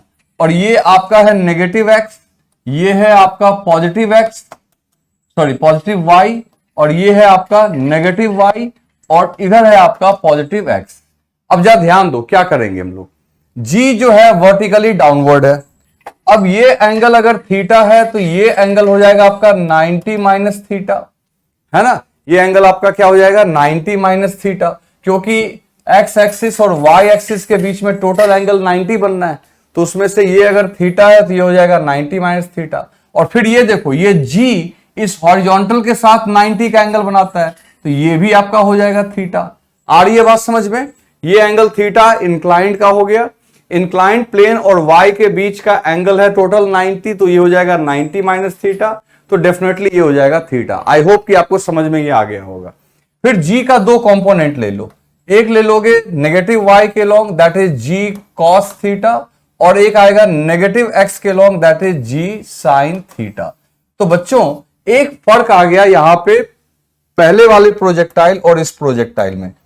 पहले वाले प्रोजेक्टाइल में x कंपोनेंट ऑफ एक्सेलरेशन होता था 0, लेकिन यहां x कंपोनेंट ऑफ एक्सेलरेशन आएगा g sin थीटा, वो भी नेगेटिव x की तरफ। और y component of acceleration g के बजाय पहले ay के जगह सीधा हम g लिखते थे, यहां हम लोग लिखेंगे g cos थीटा, और ये होगा आपका नेगेटिव y के लॉन्ग। ये आपका टोटल पैरामीटर हो गया। अब इसके आधार पे अब एच मैक्स और रेंज हम लोग निकाल लेते हैं। तो देखो एच मैक्स तो अभी भी वैसे ही आएगा, याद करो फॉर्मूला मैंने आपको बताया था, you Y square upon 2ay। तो यू वाई का रोल कौन प्ले कर रहा है, तो ये हो जाएगा u square sine square alpha minus theta, और 2ay का रोल कौन प्ले कर रहा है, जी कॉस थीटा। ध्यान दो, ay का रोल प्ले g नहीं कर रहा है, g cos थीटा। तो ये हो गया एच मैक्स। इसके बाद time of flight, time of flight हो जाएगा 2uy अपॉन ay। तो ये 2 और uy, तो uy का रोल कौन प्ले कर रहा है बच्चों, देखो u sine alpha minus theta, और ay का रोल कौन प्ले कर रहा है, ay का रोल प्ले कर रहा है g cos थीटा। ओके, तो ये टाइम ऑफ फ्लाइट भी आपको मिल गया, ठीक है, टाइम ऑफ फ्लाइट भी मिल गया। अब रही बात रेंज निकालने की, तो रेंज आप उस तरीके, देखो एच मैक्स और टाइम ऑफ फ्लाइट तो ठीक उसी तरीके से निकाल दिए, बस केवल हम लोग वैल्यू पुट कर लिए। रेंज के लिए आपको अलग काम करना पड़ेगा। रेंज जो है आप चाहोगे कि वो जो पुराना फॉर्मूला जो हम लोग जानते हैं 2ux into U Y by A Y कर लेना, वो नहीं कर सकते हो, क्योंकि यहां पे एक्सेलरेशन एक्स एक्सिस के लॉन्ग है, और जब है तो फिर आपको चेंज तो करना पड़ेगा, ठीक है। तो पहले आप इसको लिखो, फिर मैं रेंज निकाल के बताता हूं। लिख लिया आपने, चलो अब रेंज कैसे निकालेंगे, रेंज कैसे निकालेंगे, मैं इसको मिटा रहा हूं, इसको मैं मिटा दे रहा हूं, इसको मैं मिटा दे रहा हूं यहां से यहां तक। देखो रेंज के लिए आप क्या करोगे, delta X equals to U X into T plus half A X into T का स्क्वायर, ये करना पड़ेगा। कहोगे क्यों, क्योंकि कांस्टेंट एक्सेलरेशन का मामला है, तो UT plus half eighty square करोगे। तो रेंज देखो ऊपर की ओर डिस्प्लेसमेंट आएगा आर, वेलोसिटी हो जाएगा आपका you cos alpha minus theta, time of flight वहां से जो निकाले हो यहां पुट कर देना टाइम ऑफ फ्लाइट, फिर यहां माइनस का साइन दो क्योंकि नीचे की ओर एक्सेलरेशन है, देखो पीछे की ओर जी साइन थीटा, तो लिखेंगे minus half g sine theta into t f का स्क्वायर। ये रेंज आ गया। मैंने आपको इक्वेशन लिखना सिखा दिया। अब एक एग्जाम में अगर क्वेश्चन आएगा तो आप क्वेश्चन भी इसके ऊपर सॉल्व कर लोगे, बस थोड़ा सा फर्क है कंपोनेंट वगैरह तोड़ने का, ठीक है। चलो तो बच्चों इस तरीके से ये प्रोजेक्टाइल मोशन खत्म हुआ।